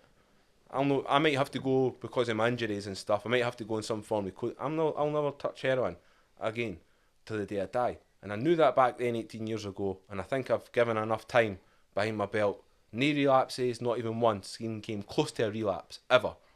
That moment in the mirror changed my life. And I knew I'd never touch that drug again. And what had happened was, what this Lou Tice character was telling me about it being a choice, and me joking and laughing about my life being a choice, I realised that it was right. He was right.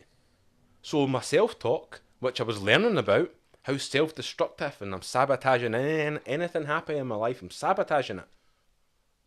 When I realise that I'm doing that, and I'm realising that if it's a choice, then I ask myself in my own head what the question. What do I want? Not to be a heroin addict. No time at all. Didn't need to take any time to think about it. All I wanted in life was not to be a heroin addict. So instantly I make that decision, standing in the mirror, sitting there, I sit down, milky cup of tea, sitting drinking my milky cup of tea, looking at my tablets on the table, right? I can feel cold turkey sort of in the pipeline. I start to feel it like physically. I need drugs now. I can feel it. And I sat, and it was amazing. It was absolutely amazing that I had all the drugs that I needed to make me feel better sitting on the table right there. And I realised that this whole self-talk and this whole mental state and this whole belief and this everything being a choice, if everything is a choice, and that's true, and at that moment in the mirror I believed that it was true, then I can do anything. I can do anything in my life. I have to go through certain stages. Cold turkey. Yeah, so like obviously now like that's it. Like, do you think it was because you were now doing this for yourself? It was like you were speaking to yourself this time. I don't want to be a heroin addict. That is really just what triggered this whole thing for you. But like you're saying there, speaking to yourself. Like if you talk about speaking to yourself, right, you're going to go in a straitjacket and people are going to lock you up, right?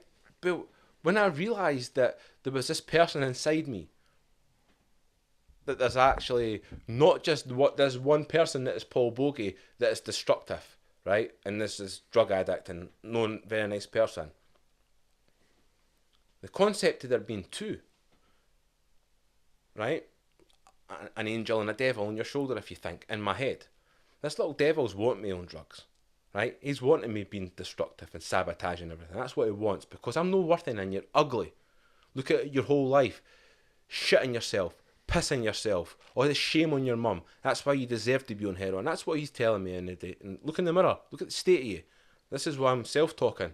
So it's no any wonder I end up depressed and almost committing suicide. When this little angel, I mean, I'm an atheist, I'm not religious, right? I didn't know what I believe.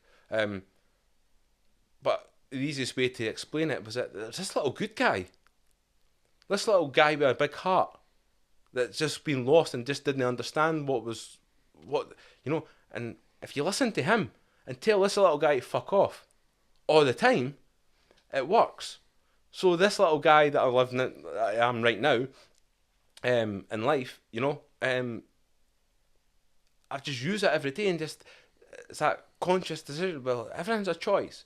So it was a whole conversation that I'm having in my own head that I was worried about, because folk will want to lock you up if you say that out loud. And I did worry about it at the start of lockdown, Kim, and I'm going to be telling my story. It's like, do you tell people that? Because if you say that you talk to yourself in your own head, people are going to think you're absolutely mental, right? And you might just get yourself locked up for it in a straitjacket. So I was like, no, it's the truth. I feel that more and more people are coming aware of it though. Like they can even like relate to their own voice in their head, Like obviously now at this point you'd made the decision, right? I'm not touching heroin again. Yeah. Obviously, like you were just about to say, there is a physical aspect of that though, like cold turkey. So how did you deal with that? I was going to say a word there, and I'm going to change it. They're two similar words. I was going to say instant impulse when you asked the question. I was going to say easy. And I'm going to change that. And I'm going to say easier. The reason I say that is I didn't want to offend anybody by saying it, right? That it was easy. Because it's no easy. It is just hell of a lot easier than what I'd experienced those 13 times when I wanted to stop, but I didn't know how to stop. I had no idea that there was any form of control in my mind, that I had any choice or say. It's the government's fault, it's my parents' fault, it's my brother's fault. It's up to them to decide. I never took ownership or leadership in my own mind. And when I done that, I sat cold turkey. And it is hell on earth, right? Like the sleeping, the vomiting, the stomach cramps, the shivering. It's horrendous. And I remember sitting there for that whole week. Looking, I left all the tablets on that table, right? All my methadone and all the drugs, I left them on the table. And I never ate because of physically it took so I couldn't really eat. A couple of tins of tomato soup in the week or something. I remember being really hungry but no feeling like I could physically eat. And then after a week or so, maybe a week or a half, all the tablets were still there. Every single night, when I know that these drugs are there, and that if I take them, all this physical pain's going to go away. And it was like in my mind, this wee guy that I was using now to say, look, I know, so does the wee devil in your head know that they'll make you feel better, but to get clean, you have to stop taking them. And the only way to stop taking them is to make a choice. You've made the choice. You've already done it. Did they become like less and less attractive to you? Yeah. And it was just, as time went by, I remember no long after my recovery, and I'm still physically in shit state, right? To look at me, I look like death warmed up because I've been through this horrific cold turkey. I purposely went out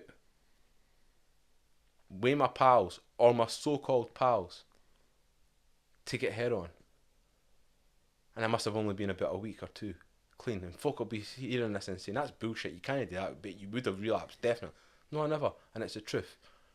Right, I'm not going to say it if it wasn't. I went out and purposely done it. Was that just to test yourself? And I remember sitting in the car, right? Honestly, guys, I remember sitting in the car. I remember them putting on the foil and I hear the sizzling and all that, right? And they're starting to chase the dragon. I get the smell. And it's like they're going back and forward. And I never paid any. They went a tenner each. I didn't put any money in, right?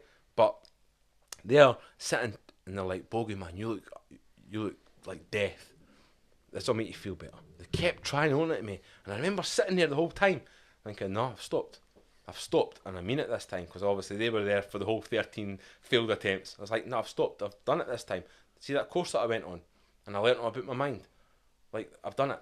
And I sat there, they finished the bag of heroin, or as much as they were going to stop. And I remember getting out of the car, and I had a wee spring in my step when I was walking back home, right? And I'm still ill. Like, physically, I'm still ill, but mentally, I'm just... so much stronger. I'm just like, wow, this is amazing. Proud of yourself for not taking it on. Aye. And then it was like I go back. It's like a new life. It was, but that was the thing. Up until that point in the mirror, prior to that, I'm preparing to die, right? And I am self-talking in that certain way. From that moment in the mirror, beyond, these dreams that I'm having of getting a job, maybe a girlfriend, a flat, rebuilding relationships with my parents, rebuilding myself and stuff, it's just a dream. They're never possible. They're never ever going to be possible because you're just an arsehole.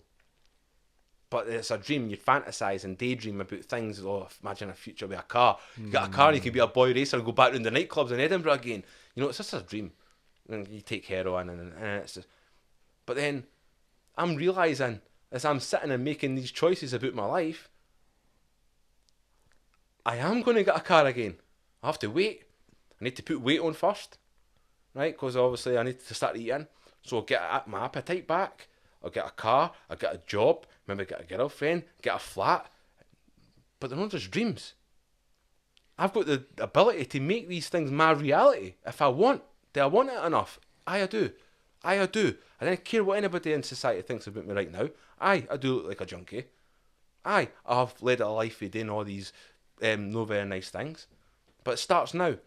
Let's no worry about what anybody else in the world thinks about me, right? And let's just start building and learning about myself and why I've made the choices and stuff. And I started working through my own trauma, pissing and shitting myself and all these sorts of things, and working through it and saying, well, like, what, you're gonna give yourself a whole lifetime of sadness because you pissed yourself at secondary school, you shat yourself when you were 8 in the Cubs.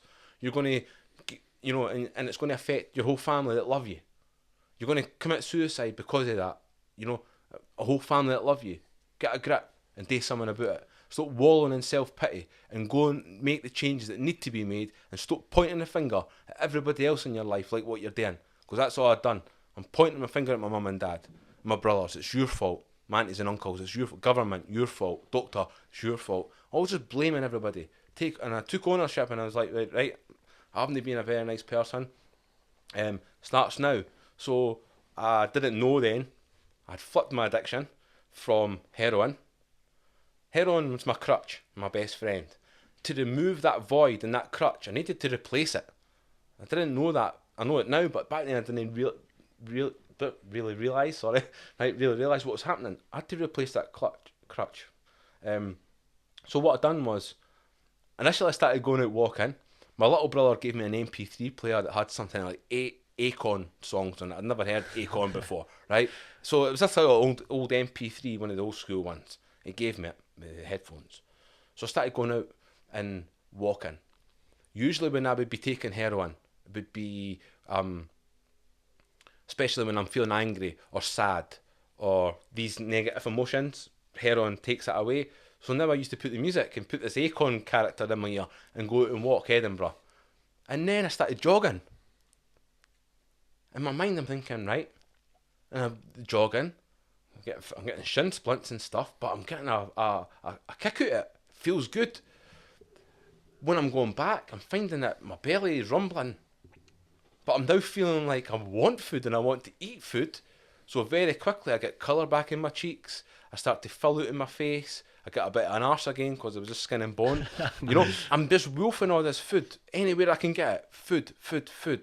Your body's actually starting to function again. At night time, where I've been suffering with insomnia and stuff, and I'm finding that I'm out jogging and the fresh air, I'm sleeping better.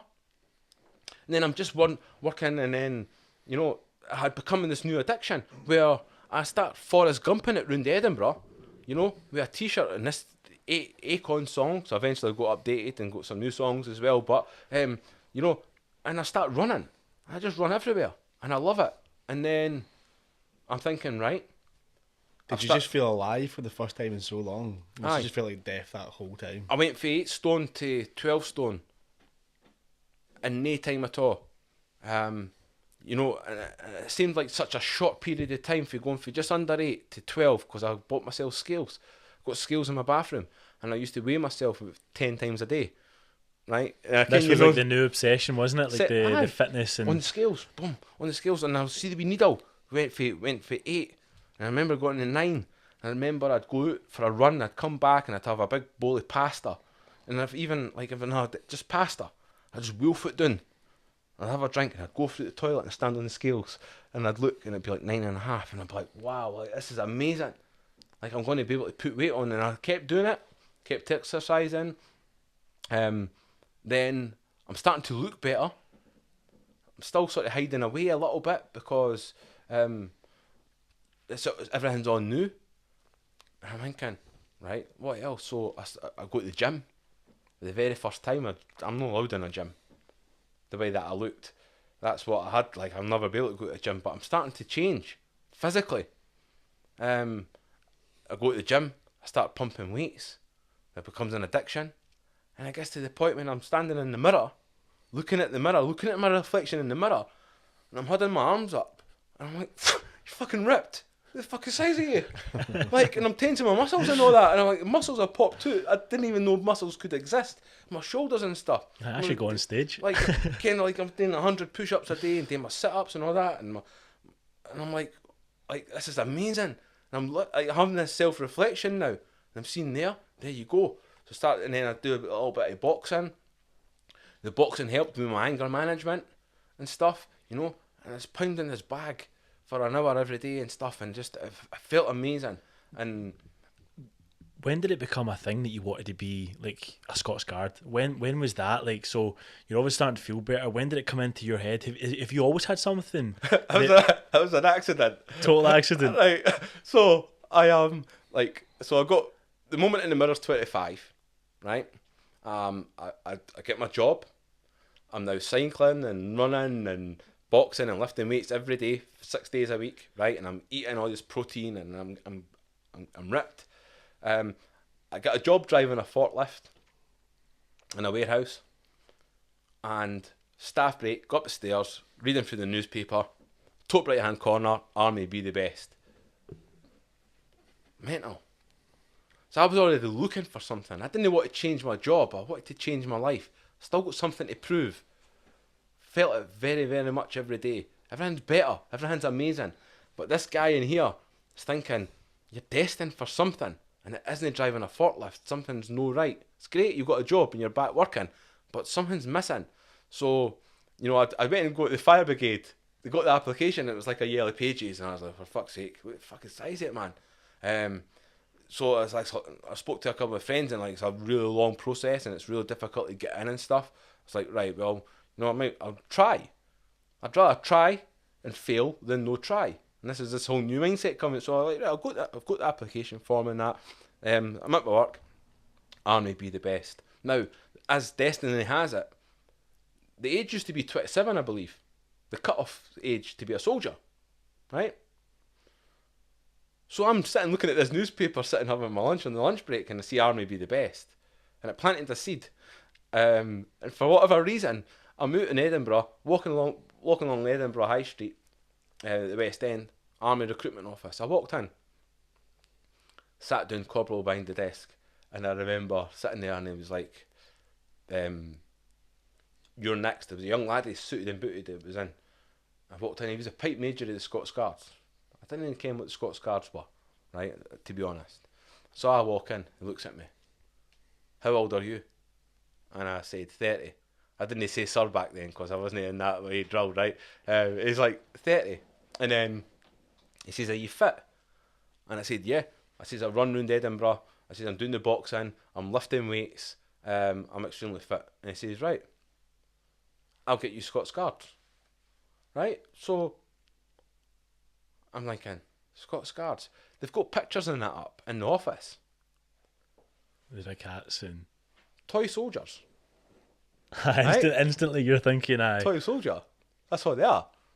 Right? But I was thinking to myself, how amazing would that be though? Like, if you actually tried to go and do a job like that and you actually achieved it, it would be pretty amazing. That would prove everybody wrong that's doubted you. Or, you know, so there's that self-belief. Even just prove to yourself. Aye. It's like, I can do it. I know I can do it. So I ran home, went on Google and had a look, and it was like, right enough, they're doing the ceremonial duties and stuff, and you're outside Buckingham Palace doing that, and then boom, they're in Afghanistan, rounds coming in, they're getting shot at, they're on the front line, and I'm like, fuck's sake, now shit's getting real. An actual fucking soldier, not a toy soldier, an actual one on the front line. Do you want to do that? Aye, let's fucking go for it. Let's go for it. And I made that choice, and when I watched that video, and I made that choice, let's fucking do it. Right, let's go and... That's changing your life. That's not changing your job.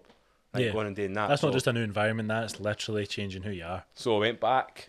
They said, right, come down, do the medical. Fuck. Medical?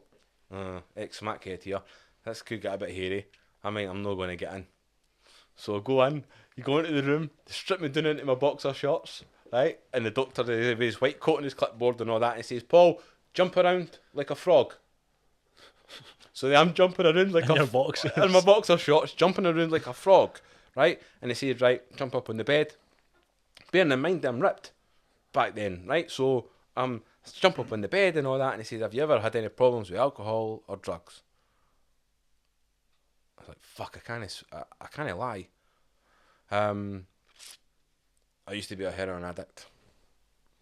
Just came out with it. And I even heard myself saying it. I'm like, fuck, I'm not getting in now. So he went, oh, okay, he seems got really shocked. And he took the dates. And me being clean and stuff. He says, wait there. 15 fucking 20 minutes he went away at that fucking... It must have been a long 15, 20 minutes. I'm sitting there in my fucking boxer shorts, right? And I'm thinking, fuck, I've blown it. I've blown it. You're not going to get in now. You're going to have to think of another thing to do, a plan B or stuff. But you're not getting in.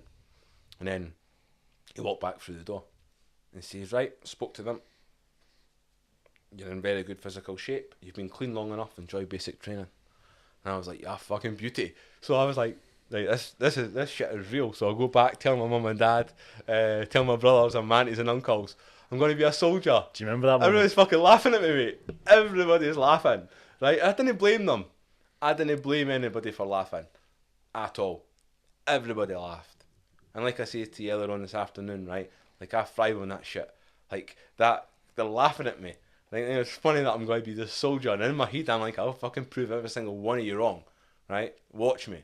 And I'm that determined that I'm going to see it through. So I start keep up with the training and, you know, go and do a look at life doing cataract, jump around in the back of the Warrior, which is just like a small tank, and do all this thing, get a rifle in my hand for the first time and do all these sorts of things. Then January 2010, Waverley Station with my mum and dad, suited and booted, wading to cataract, right, for to start 7 months training to be a guardsman.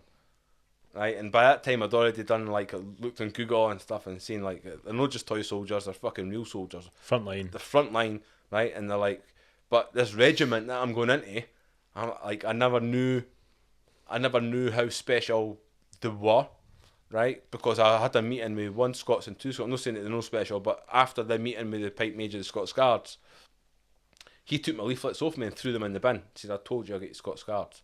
So I was like, go with it. Right, because it's got a pretty amazing experience to try it. So I go doing basic training. Word spread for the medical office in Edinburgh, down to cataract. So we get off the coach, right, get the train to Darlington and get the picked up and get the coach into the drill square. Everybody gets off. Guys from all over the UK, suited and booted and stuff, right? Get put in 3 ranks with the sergeants and all that, and they stand there, and then comes out and then they come along and see you and stuff. And then they take one look at me. I'm 30-year-old.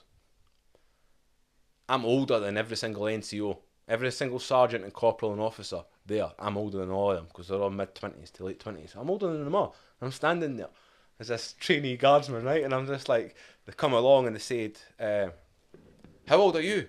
Again. I was like, 30 sergeant. And they're like, where are you from? Or where are you from? I'd be like, Edinburgh sergeant. Oh, are you the smackhead for the East Coast? And I'll be like, yes, sergeant. And you could hear them all sniggering because there's about 40, 50 guys all lined up. You can hear them all laughing and all that. Right? There's this 30-year-old guy that used to be on heroin that's coming to try and be a guardsman. They're finding it funny, right? And it's like, it's a funny thing. Like, it's unheard of. I was finding it funny in my own head at them laughing because I knew PT, physical exercise, is going to come up soon, right? And I knew I was confident that I would show a lot of them up. Know them all, but show a lot of them up. So I was the talk of the town for the first few days, and the thing like, what about Boggie? What, that's crazy, and they're all talking and stuff, and all like, joking and sniggering and laughing. And then we go out the following day, 1.5 miles, best effort. So we go out for the run, 50 guys, go out for the run. Trainee guardsman, Boggie comes in third. Out of 50. And I was like, no fucking laughing now, are you, you wankers? No laughing now. Fucking look at you fucking blown at your arse. Look at you, man, you can't even fucking stand up. And I was standing there, right, and then all the officers come out to meet us for the first time, the sergeant major and all that, and they come down the line. In the army, you get a time as you come in. So like 8 minutes 12, 8 minutes 14, 8 minutes 27, and you keep your time and you line up in the order that you come in. So they're all coming down the line, speaking to the A2 guys and all that, and then they come to me. Oh, what's your name? Trainee Guardsman 30112753. Trainee Guardsman Boggie, sir. Oh, Boggie, are you the heroin addict from Edinburgh? I'm like, yes, sir. He said, oh, remarkable. And they were just fascinated. And then the sergeant major comes along and all that, and then he starts to quiz me because they're finding it amusing or not. behind the officer's back because they're standing behind him. They're finding it funny as well, eh? They're like fucking looking and that. And then they're like, Sergeant Major comes out. I'm standing there with my arms from my side. And he's went, Boggie. I went, yes, sir. He says, fair play to you. Fair play to you. And then he looked in the line because he heard the snickering. He says, you lot shut the fuck up. He says, look up here. He says, look, 30s just came in there. I says, and he used to be on the fucking smack. And that was just the way Sergeant Major's thing. He says, you want to be up here. And it was just like, for that day, I had all the sort of respect. So I say, do you think that was like one of the first times like you were so used to like growing up, everyone kind of laughing almost at you, not so much like sometimes with you, but a lot of times at you, that sort of stuff. And that was one of the first times everyone's laughing. You're laughing with them, you get what the joke is. But someone's actually went, nah, shut up. This is to be respected. Like where this is, you know what I mean? It's like, I don't know. It's just really like it's reassuring who you are. Do you know what I mean? It's one of the first times that someone's went, aye, no, stop the laughing. This is to be respected. What this guy's doing, you know. Aye, and it became the case that I knew there was fascination within all the guys, right? We were doing an exercise in a wooded area in the middle of fucking nowhere, right? Absolutely, it's an army training place in the middle of nowhere, in this wooded area, and we're sitting having scoff, right? So we've got ration packs and all that, and they're fucking sitting eating the ration packs, and then the NCOs. The non-commissioned officers, they've got their fucking fire and that going because they're allowed to fire. We're all tactical, so we're not allowed fire. And I hear a shout, Boggie. Yes, Sergeant. He's went, come over here, tell us about all the fucking stories about when you were on the smack in Edinburgh and all the drugs and all that, and tell us what it was like. I'm like, what? I didn't know the sergeant that. I'm quite intimidated by them, because they're all screaming and shouting and spitting in your face and all that when they talk to you, right? Because they're an intimidating bunch. So here he is, this guy saying, come over here. So I walked over to the fire, and then the rest of the platoon and all that, everybody just all, I think all the officers and all that, they all came in.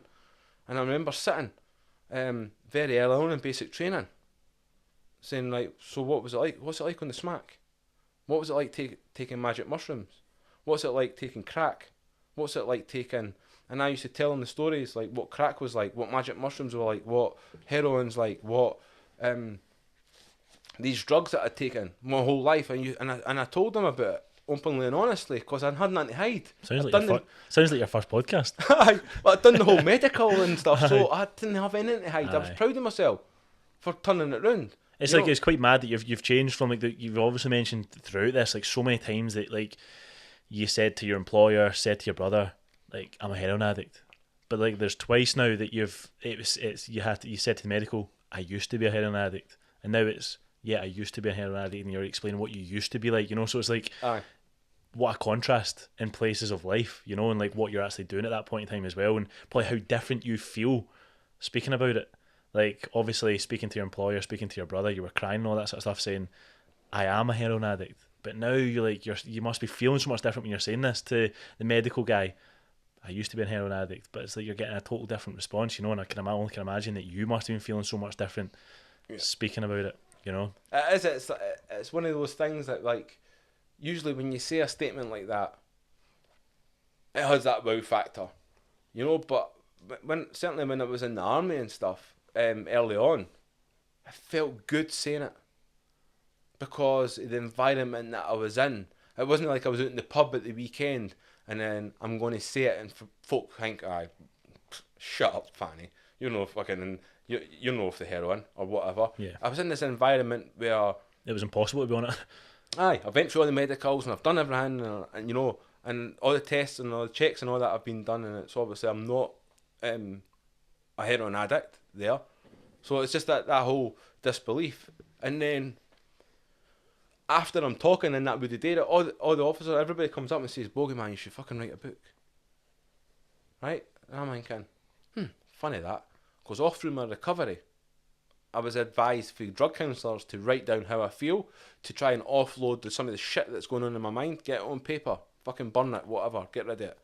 But write it down and see if that helps. It did help me, but I never burnt it. You've kept it all? I kept it all. So I've started to accrue all this paperwork. Now I'm in the army, or trying to be in the army. I'm a trainee guardsman. And then I've got all these people, all these officers saying, definitely write a book. So I was like, that was where Heroin to Hero came from. So in my mind, I thought, right, That's a cracking. It's a cracking title, isn't it? It's class. I'm going to go to Afghanistan on my first tour. When I return from Afghanistan, I'm going to finish the book and I'm going to publish it. And the army were going to help me with that. Some of the officers said, come and let me know and we'll give you all the help that you need. So in my mind, that was the plan. So I go do the 7 months basic training. I pass out a guardsman. I go down London. I'm outside Buckingham Palace, Windsor Castle, St James's Palace, Tower of London. I'm doing the keys down in London. Halt, who goes there? Like this whole ceremony that happens in there, it's just a privilege to be party. Oh, it was. Right? And I'm like, I used to be a smackhead. And look at me now, I'm outside Buckingham Palace. Is it hitting you? Like, do you have this moment where it's just like hitting you like, I'm in front of Buckingham Palace right now. Like where I've came from, Yeah. you know, and like, and you have now proved it to your family and all that you can do it as well. Is there a moment that you can remember where you're just like... So there's a bit of a funny story, right? That my very first guard was on Windsor Castle.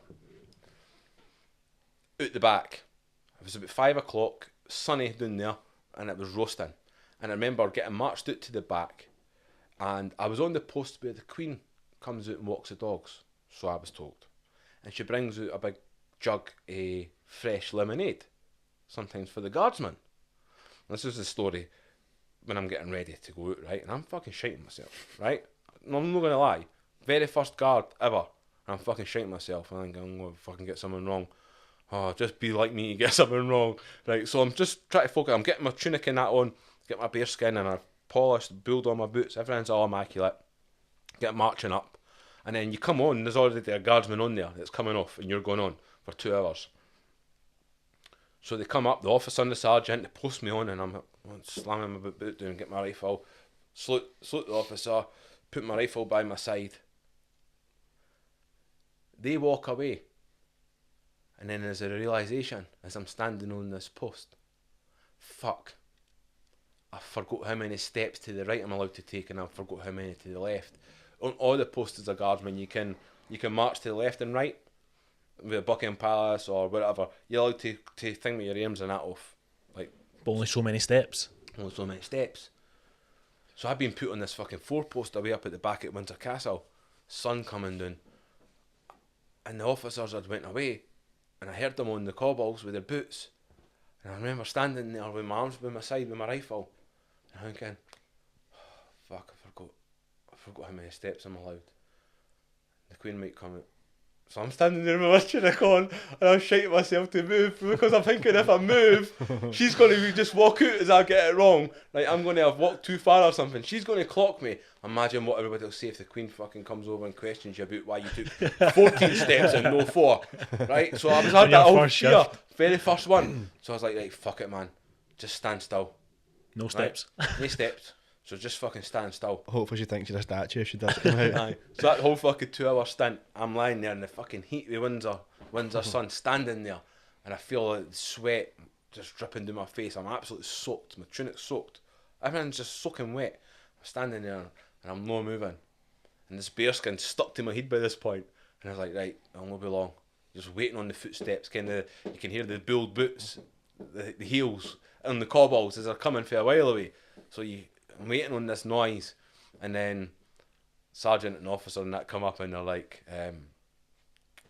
Guardsman Boggie, and I ignored them because I was on somewhere. I think I was probably meditating somewhere. I was somewhere else, right? And I remember standing there. It's like, Guardsman Boggie. I went, yes, sergeant. He says, what do you do when an officer comes up? By this point, my arms were fucking killing me because I've stood for 2 hours. So didn't drop the fucking rifle. Don't fucking drop the rifle. I had to salute him. So I had to bring my rifle up, and I remember moving my arm and I nearly lost weight because my arm was numb. And then my salute was shit.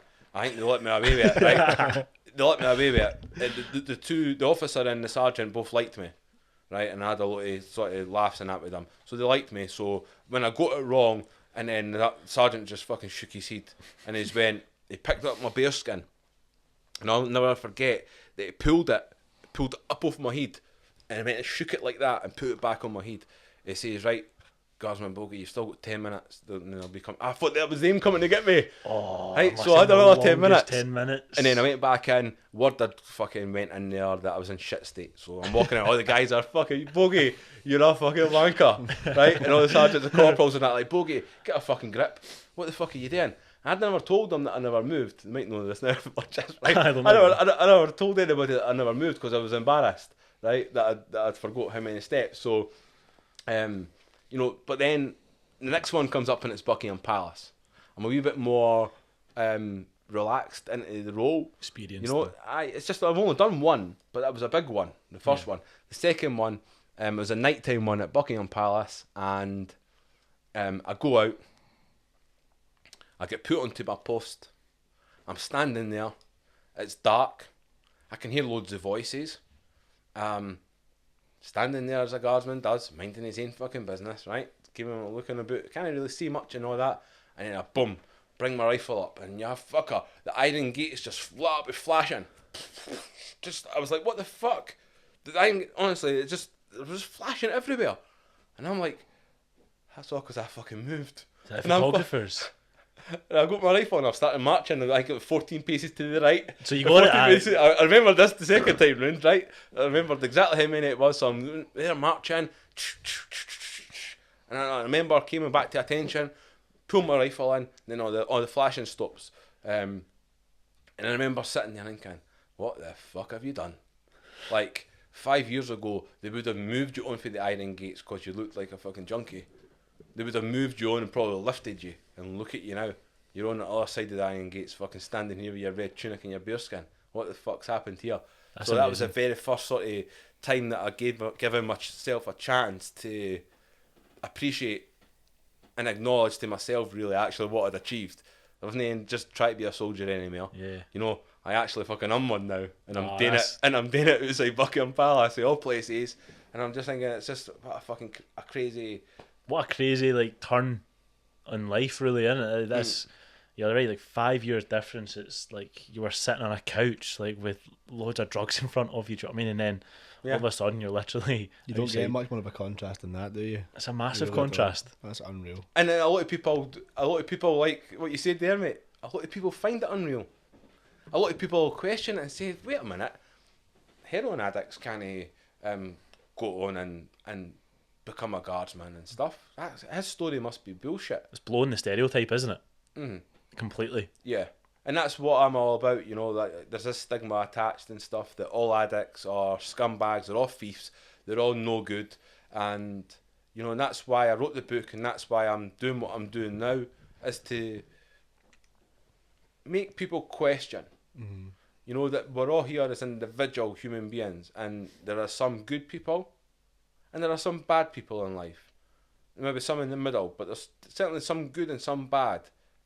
Whether they're a heroin addict, cocaine addict, or they've never touched a drug in their life. It's just a human being thing. You're either good or you're bad. You know, and I see it very black and white like that. Now, to have that stigma, you put all the heroin addicts in the same boat and say, right, you're all scumbags. Because there's a few of you that are, and you have done this, and you're a drain on society, and you've done. So anybody that says the word heroin, and I still get it now. You know, heroin, oof, that's a danger word. It's a dirty, horrible, nasty word, heroin. And nobody really recovers for that. Well, I do. Did you find it therapeutic writing your book? It was strange writing the book. I'll quickly touch on. I'll give you a couple of minutes of the backstory just before that, because it'll not really make sense how important the writing the book was.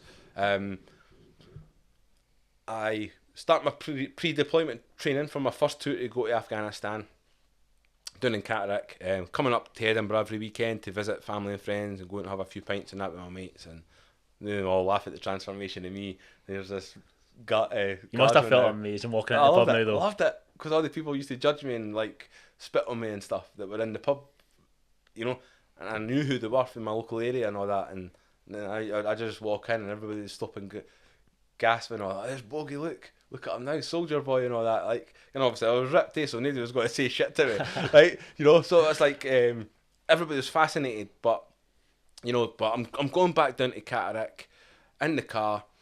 I'm a passenger, 70 miles an hour, passing Autobahn, Fiji pal sitting behind me in the car, my army pal crashes the car, there's a boulder at the side of the road, there's a left hand bend, the car hits the boulder, breaks my back. We leave the road and go into the field, and it's a steep ditch in the field. As we're going down the ditch, arsehole Fijian behind me. They didn't wear seat belts in Fiji, is what he later told me, arsehole, right? We're no fucking in Fiji. He never had his seatbelt on. So that boulder had smashed my back, broke it. As we come down into the ditch and we came to the final halt, I'm sitting in the front car seat, and all the weight of him thrown into the back of my chair pushed my chair forward, and that crushed my spine. The surgeons told me what happened with my injuries and stuff in the hospital, and said that's your army pal. It wasn't even a seatbelt, so all his weights came into the back of your chair and pushed it forward. You think just not wearing your seatbelt's the danger for you, don't you? You don't actually you wouldn't have thought of that. Yeah, so we're lying in a field. We're in a field, and there's snow in the grass, and driver gets out, dazed, walks away, bruised pinky nail. Fijian behind me had a bump on the front of his head. He's walking about dazed. I'm lying on this grass, shivering. My face is all smashed. I'm not greeting. I'm moaning because of this horrible pain in my back that I can't move anywhere to relieve it. So it was just this horrendous pain. I had to wait 40 minutes in that field. They come. I always remember the paramedics saying suspected back sprain. Like, fuck off! I've sprained my back before. This is not a back sprain. Got taken to Newcastle. I'm in there for 4 weeks, and then I still very much believe that I'm going to be able to soldier on. Right, I'm going to recover. Reality, I was never going to recover. So then I get medically discharged in 2015. Then, when I'm seeing the army doctors, they're giving me a prescription for codeine and tramadol, the drugs that I used to take back in the day. Did they have no idea of what your history was? Aye. They knew. And we spoke about it. The doctor said, look, Paul, I'm a bit nervous and stuff, and it's like, is there alternatives? They said, well, we'll put you on here now. We'll put you on these just now, and we'll look at alternatives in the future and see what else is out there that can maybe work for you. It's like, ma'am, give me the prescription. I'm a different place now. In my mind, I'm a soldier still. I'm still having to shave every morning, go to muster parade every morning. I'm still soldiering on. Must almost seem like a lifetime ago, like that you had those issues. You've moved on a lot. It was a whole lifetime. I never thought I was going to run into the problems with the prescription tablets that I did. I didn't understand that it didn't matter about my life past and how strong I had become. That I'm not perfect, and what I had done is I'd ended up back on these tablets that are highly addictive. But not only that, I remember what it's like to take 8 tramadol in one go. I remember what it's like to take 8 codeine in one go. Mm-hmm. Get spaced out, escape my reality, and it feels great, wasted. So I started to abuse my tablets. I started wallowing in self-pity again. Because you weren't able to be like the soldier. Yeah. Like you were kind of coming off that. Full of bitterness. Do you feel that? Were you almost like blaming like maybe who was driving, like the guy behind you, that sort of stuff as well? Yep. I'm just blaming everybody again. And I'm a drug addict. It doesn't matter that the doctor's giving me them. My body doesn't care whether the drugs come from the street or they come from a doctor. Your body doesn't know the difference. I'm swallowing very dangerous drugs, tramadol and codeine. I'm swallowing them like sweeties, going out of fashion. That's what I'm doing again. And I'm justifying it because I've got a crushed spine and a broken back. Nobody's questioning me now because I'm a soldier and I'm taking this medication for my back. However, what I was actually doing is, over time, I started to abuse them because I was liking the feeling that the drugs were giving me. It wasn't so much for my back, it was because I was liking the mental feeling, this ability to escape. So anyway, you probably kidded yourself on for ages that, it's for my back, it's for my back, Of course I did. And that was my reality, was that I was kidding, I was living a lie. So I moved from Edinburgh, come over to Fife where you are now. At the beginning of lockdown, my wife comes in for work. She says, you're going to be locked up for a couple of weeks because of this virus is kicking about. And I was like, alright, well, what the fuck am I going to do now? I was like, Ken, what, I'm maybe write this book. So we got the book out, the whole paperwork, nearly burnt it 3 times, right? But I've kept all this paperwork. Sat up in that chair there 3 days and 3 nights and wrote Heroin to Hero. And something amazing happened whilst I was writing Heroin to Hero. Another light bulb moment. It's absolutely amazing, right? So I'm sitting there with the pen writing all these fucking greeting and reliving, pissing myself, reliving all this other things and writing and I'm writing about breaking my heroin addiction. Power of the mind. It's a choice. And I'm reliving it. I'm like, fucking wait a minute, what are you doing right now? I'm re-engaging, I'm re-educating myself as I'm writing it, and I'm re-engaging with my mind.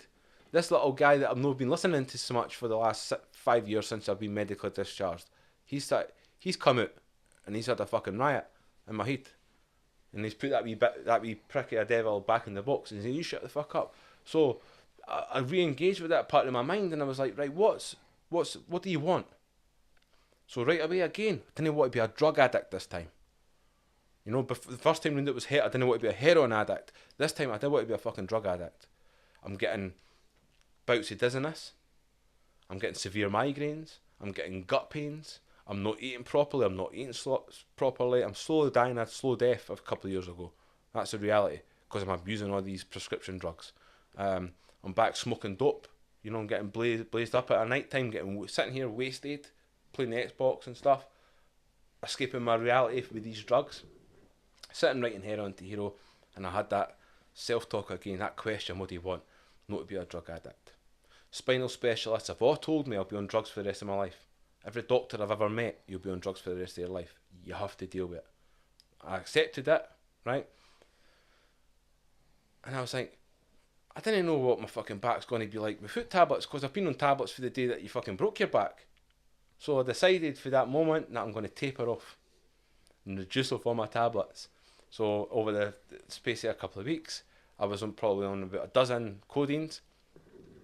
Reduced them all down. I come off them. I remember saying to the wife when she was through in the kitchen, I went through and telling her, I told her like I was doing that, and I went through and I says, babe, I'm off all my tablets. And she looked at me and she went, what do you mean? I says, I'm off all my tablets. And she went, oh, for fuck's sake, how's your back? I came through in this seat. I sat down, stood up, sat down, stood up, sat down. I says, it doesn't feel any different. It's still sore. It's just the same as what it was. Just the same as what you've been feeling. Just the same. She went, babe, that's amazing. So then, like, it was like that whole that mindset that's taking control again, and I'm like, right, what next? So cannabis, right? As much as I'm not against cannabis, for me, it just doesn't. It's still a mind-altering drug. I want to come off it, right? So I came off stopped smoking the cannabis over the space of a week or so. I went on CBD for a while, and then I just stopped. And then I had about 2 months when I was really quite no well. I'm on Facebook doing live videos, looking like death warmed up, struggling to speak. I'm not a confident speaker. I'm looking really very well, and you can see the anxiety and the fear in my eyes when I'm talking on my early videos, but I'm still very optimistic about the future. Yeah. I can see it. Visually, people are laughing at me. I know they're laughing at me. Again. Look at this wee junkie on Facebook kidding on that he's got a shirt and tie. He's going to abolish homelessness in Scotland. Listen to the crap that and it was fascinating for people because the views on my early videos were through the roof because of the way that visually I looked. Yeah, I'm just the same person as I am now. I'm just a much better speaker. Yeah, you know, and I just look a lot better than what I did back then. I've lived this whole recovery stage live on Facebook. If you look at all my videos all the way through, I've lived it. And I've done that for a reason, and it's a point, to prove a point to people that are struggling. That they can see it in front of their eyes, that I wasn't, look at my earlier video, now come and watch a video that I do tonight, and see the change. We can change as addicts. It's not for anybody else to tell us we can't change. We can change, and that was my point why I done it. But yeah, so I wrote the book and then donate all the money to homelessness in Scotland. You know, just over 11 grand I've raised so far, and I'm now visiting prisons and schools. So when did you make the decision that like all of the proceeds from this book will be going to like homelessness in Scotland? What made you make that decision? Like homeless especially. So I was sitting, when I'm writing the book, I'm sitting listening to Spotify, and this guy comes on singing, I never heard Tom Walker. I never knew who Tom Walker was, and he's singing a song called Leave a Light On. So I was sitting and I was, I could hear the song as I'm writing the book, and I'm thinking about my future and what I'm going to do now once I get off the drugs, and you know I'm going to change my life again. And I go back and I put it on repeat and I listen to Leave a Light On. And then that was when I had the realisation that, you know, this book that nobody was ever meant to read, that wasn't even meant to be a book, I'm going to do something special with the book, as I'm going to give away all the money, every last penny. And it feels right for me, felt right for me at that moment, you know, it felt right, like, give it away. And I thought, it's just such a shame that so many people die as a result of homelessness in Scotland. You know, obviously I'm a British vet. You know, I'm British because I'm a veteran. I'm a proud veteran, but I'm a proud Scotsman, and it makes me sick, to be honest, that still goes on now. I want to try and make as much a change, so I thought I'll give away all the money, and then that'll do some good. And as we speak now, that's like what, 11,500 you've managed to raise already? Just over 11, probably will be about 11.5, and rising. You know, and that's without a marketing team, it's without a publisher, it's without any support from anyone. I've done this all through my own determination and stubbornness. You know, many people would have given up long before you know, to get to me to this stage. People would have given up a year ago. Yeah. All the hate and, you know, and the judgments. Once a smackhead, always a smackhead. You can't do this, or, you know, just people laughing. And you're now like, I mean, you're even now going into schools and prisons, and is that like, have you got your book in the schools and the prisons now anyway? Like, yeah. is that to talk about just your experiences with, like, obviously through the heroin? Yeah. So Saughton in Edinburgh reached out to me first. They bought 24 copies of the book for the library. I went in there for recovery week, took the book in, spoke for 15-20 minutes about the book, about my life, and then opened up questions with the inmates and stuff, and they were just amazed as well, and they were like, you know, so a lot of them were struggling with addiction issues and mental health issues and things that have obviously, they've had traumatic past and stuff, and they were just throw questions at me, and I would answer as brutally and honestly as I can. Because you want them to hear it, you want them to sink in. Aye, so I would just tell them straight. That's the brutal reality, and then through doing that and being on Facebook and stuff, that other prisons started to reach out. I went into Perth. I've been in Perth 4 times. Inmates at Perth do my audiobook, read Heroin to Hero, chapter by chapter. Different inmates are reading it. That's on Amazon as well. And now you've even got a play for the Edinburgh Fringe. Edinburgh Fringe was Army at the Fringe. It's just been confirmed 2 days ago. That's going to be the venue. We're working on the posters at the moment. Pretty amazing people, team of people, putting it all together. Production team and directors and stuff that believe in my story, believe in me, believe it's a message that should be told. So it's amazing. You know, and then I've got the documentary that we're doing at the moment. There's been talk of a feature film of the back end of that. You know, and then, so again, for me, on a personal level, to go out into the big bad world, that I know it is, I believe it's brave in me, to let people read Heroin to Hero, to make For people not to read Heroin to Hero and to make the judgments, more to the point, because that's generally what people do. Most of the people that have got in a negative, they say, I've never read the book. They judge a book by its cover and say, oh, look, Heroin to Hero, should never have been in the army. Imagine going over to Afghanistan and killing babies. You're a scumbag. And I'm like, mate, did you even read the book? Because if you read the book, you would know that I broke my back before I even deployed. So you're talking absolute crap. But that's just the world, the social media that we live in, is that people make a snap judgment on the book cover and think, oh, look, because he was a soldier, he thinks he sells a hero now. I'm a hero. I'm not a hero. I kept the title Heroin to Hero because I'm giving away every single penny for that book to homelessness. And yeah, the story's not done. And the school visits and the prison visits, and I'm helping as many people in this world as I can.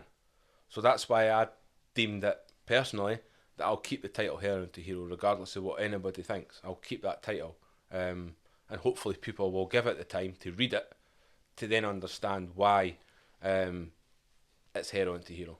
So see, just like to finish off, like just like a last question, it'd be like, what do you think yourself now would say to that 21-year-old that was out at his 21st birthday speaking to like your cousin? Like what would you say to that person back then? Like, knowing what you now know, can you think of what you would say to someone?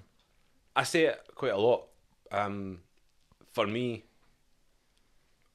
in my life, I learnt about my mind and I applied it to my addiction. You know, I spoke to the drug minister of Scotland and stuff, and I'm going to keep going with the message that I've got. I learnt about my mind and I applied it to my addiction. Rather than try to work on my addiction and the problems with my addiction, you know, no wonder so many people relapse, because that's what happens. That's what is happening all the time. I learnt about my mind, and through doing that, I was able to change my life, not just my addiction, but I was able to rebuild all the relationships that had broken down. I was able to get fit. I was able to become a soldier. I was able to become an author. I was able to go into schools and prisons and talk about it. And all of that's only possible because I have that self-talk in me right now that I'm using right now. That's how I'm able to do that. So that's what everybody else has to hear. You know, you can go to as many rehabs as you want. If you're not ready to stop, guess what? You're more than likely going to come out of rehab and you're going to relapse like so many people do. So I want to change that through my story. I want to say to people, look, learn about your mind and apply it to your addiction. Because you'll not be able to just stop at your addiction. You'll be able to focus on all aspects of your life and change it for the better, you know, and go on and try things and achieve things in life that you never dreamed once upon a time were even possible. So that's what I would say to myself. I gave myself a stern talking to, and I would be like, right, your self-talk right now is abysmal. I bet you're probably thinking of yourself you're ugly, that you're no good, that you're this and you're that, like so many addicts do. Self-talk's horrendous. It's no wonder people want to turn to drugs to escape that reality, if that's how you're thinking about yourself.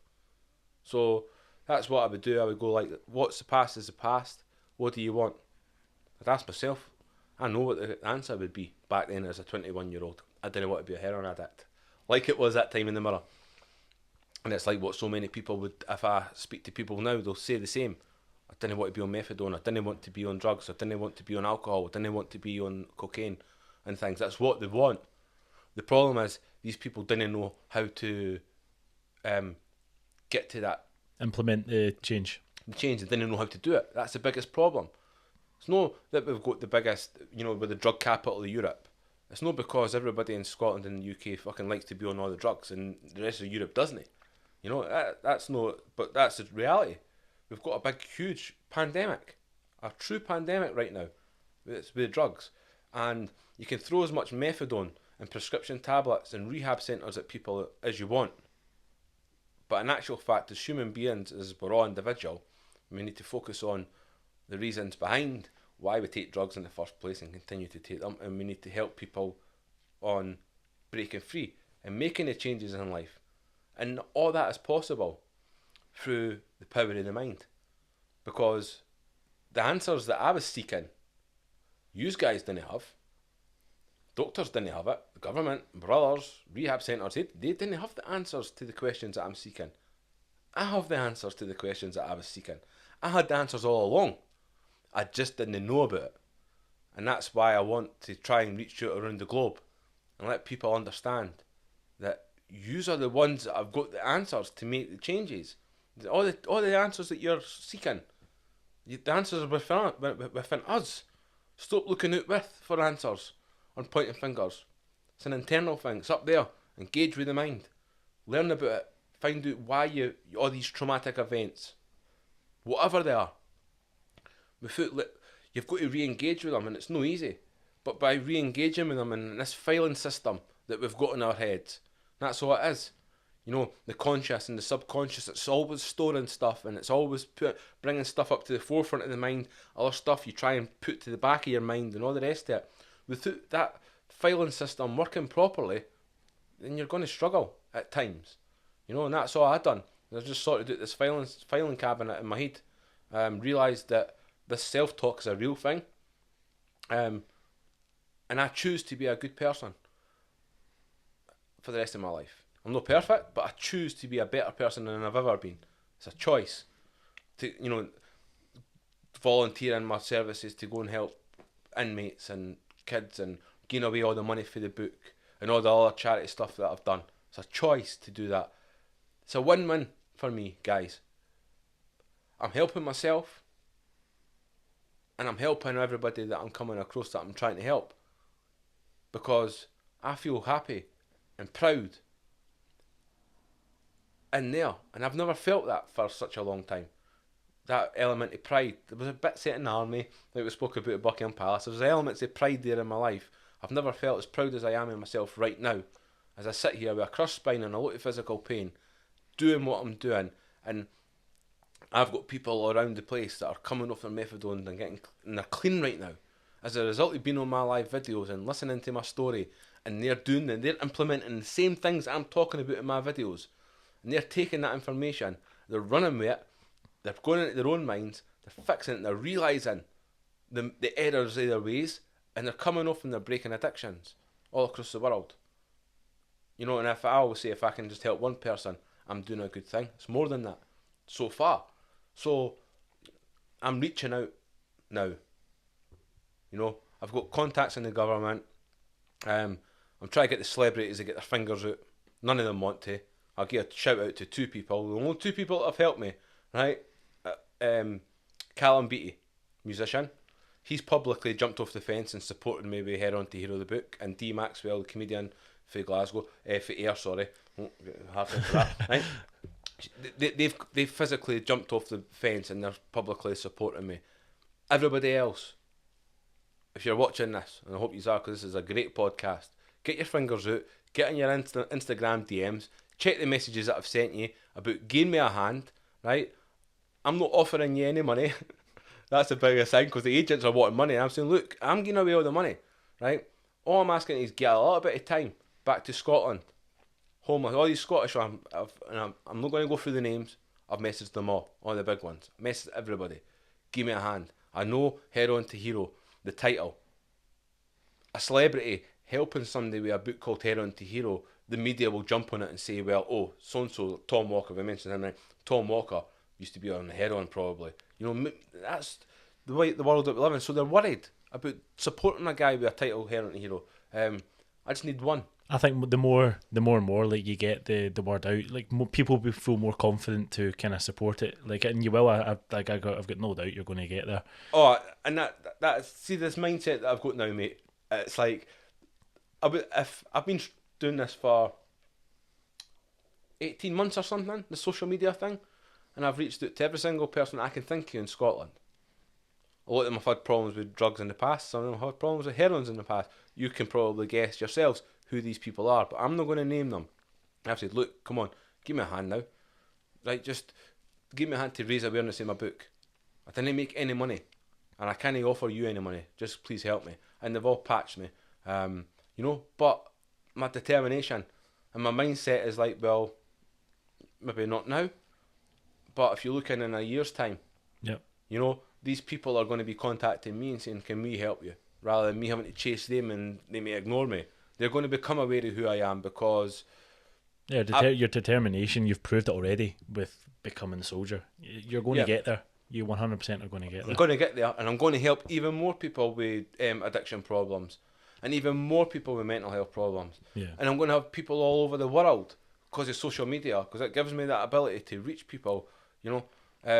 I've got people in Canada and India and stuff that have got my book, and all across Europe, and all across America with the podcast. They've all got my book. And I get messages all the time about the mind. They didn't even know what self-talk was until they watched my podcast, and I speak about it a little bit, maybe about what self-talk is, and they didn't realise that's amazing. what it is. And it's like, and then they run with it, they change their lives, they live a happier, better life right now, you know, and that's what life's all That's about. what it's all about. Yeah, 100%. That's all about. It's even like with this podcast, if anybody that's listening, we can even help just a couple of people, you know, that is definitely what it's all about. even one, mate. Aye. But your story's amazing. It's been really, really good, Paul, honestly. Thanks for obviously having us over. Thank you so much for coming on the podcast as well and like sharing your story and being so open. But yeah, no, thanks so much for coming on. I think that's probably all good there, to be honest. Definitely. Just one last thing. Where can people actually buy your book? So my book's on Amazon. There's paperback, $12.99. The ebook is $9.99.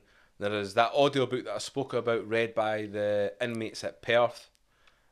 There is a cost there, but if you've got Prime, it's free. I hate saying that, but it's true. If you've got Prime, Sounds commercial, doesn't it? the audiobook is there for free if you've got Prime. So yeah, it's all on Amazon. And yeah, thank you guys for helping me. You know, I know again it's a win-win. You know, you share my story. By people hearing my story, we're potentially helping people that need the help right now. We didn't even know it yet because the podcast's not out. Yeah. Somebody might see this and just think, do you know what? You know what Paul's talking about self-talk, about doubting himself and being horrible to himself, and I'm doing that. And if it's going to take for me to face a few things and ask for help, asking for help is not weakness, it's wisdom. You know, and that's the biggest thing, you know. Nah, it's a Strong message to finish on. strong message to finish on. I was literally about to say that, but nah, thanks very much, Paul, for coming on. Paul. It's been amazing. Thank you.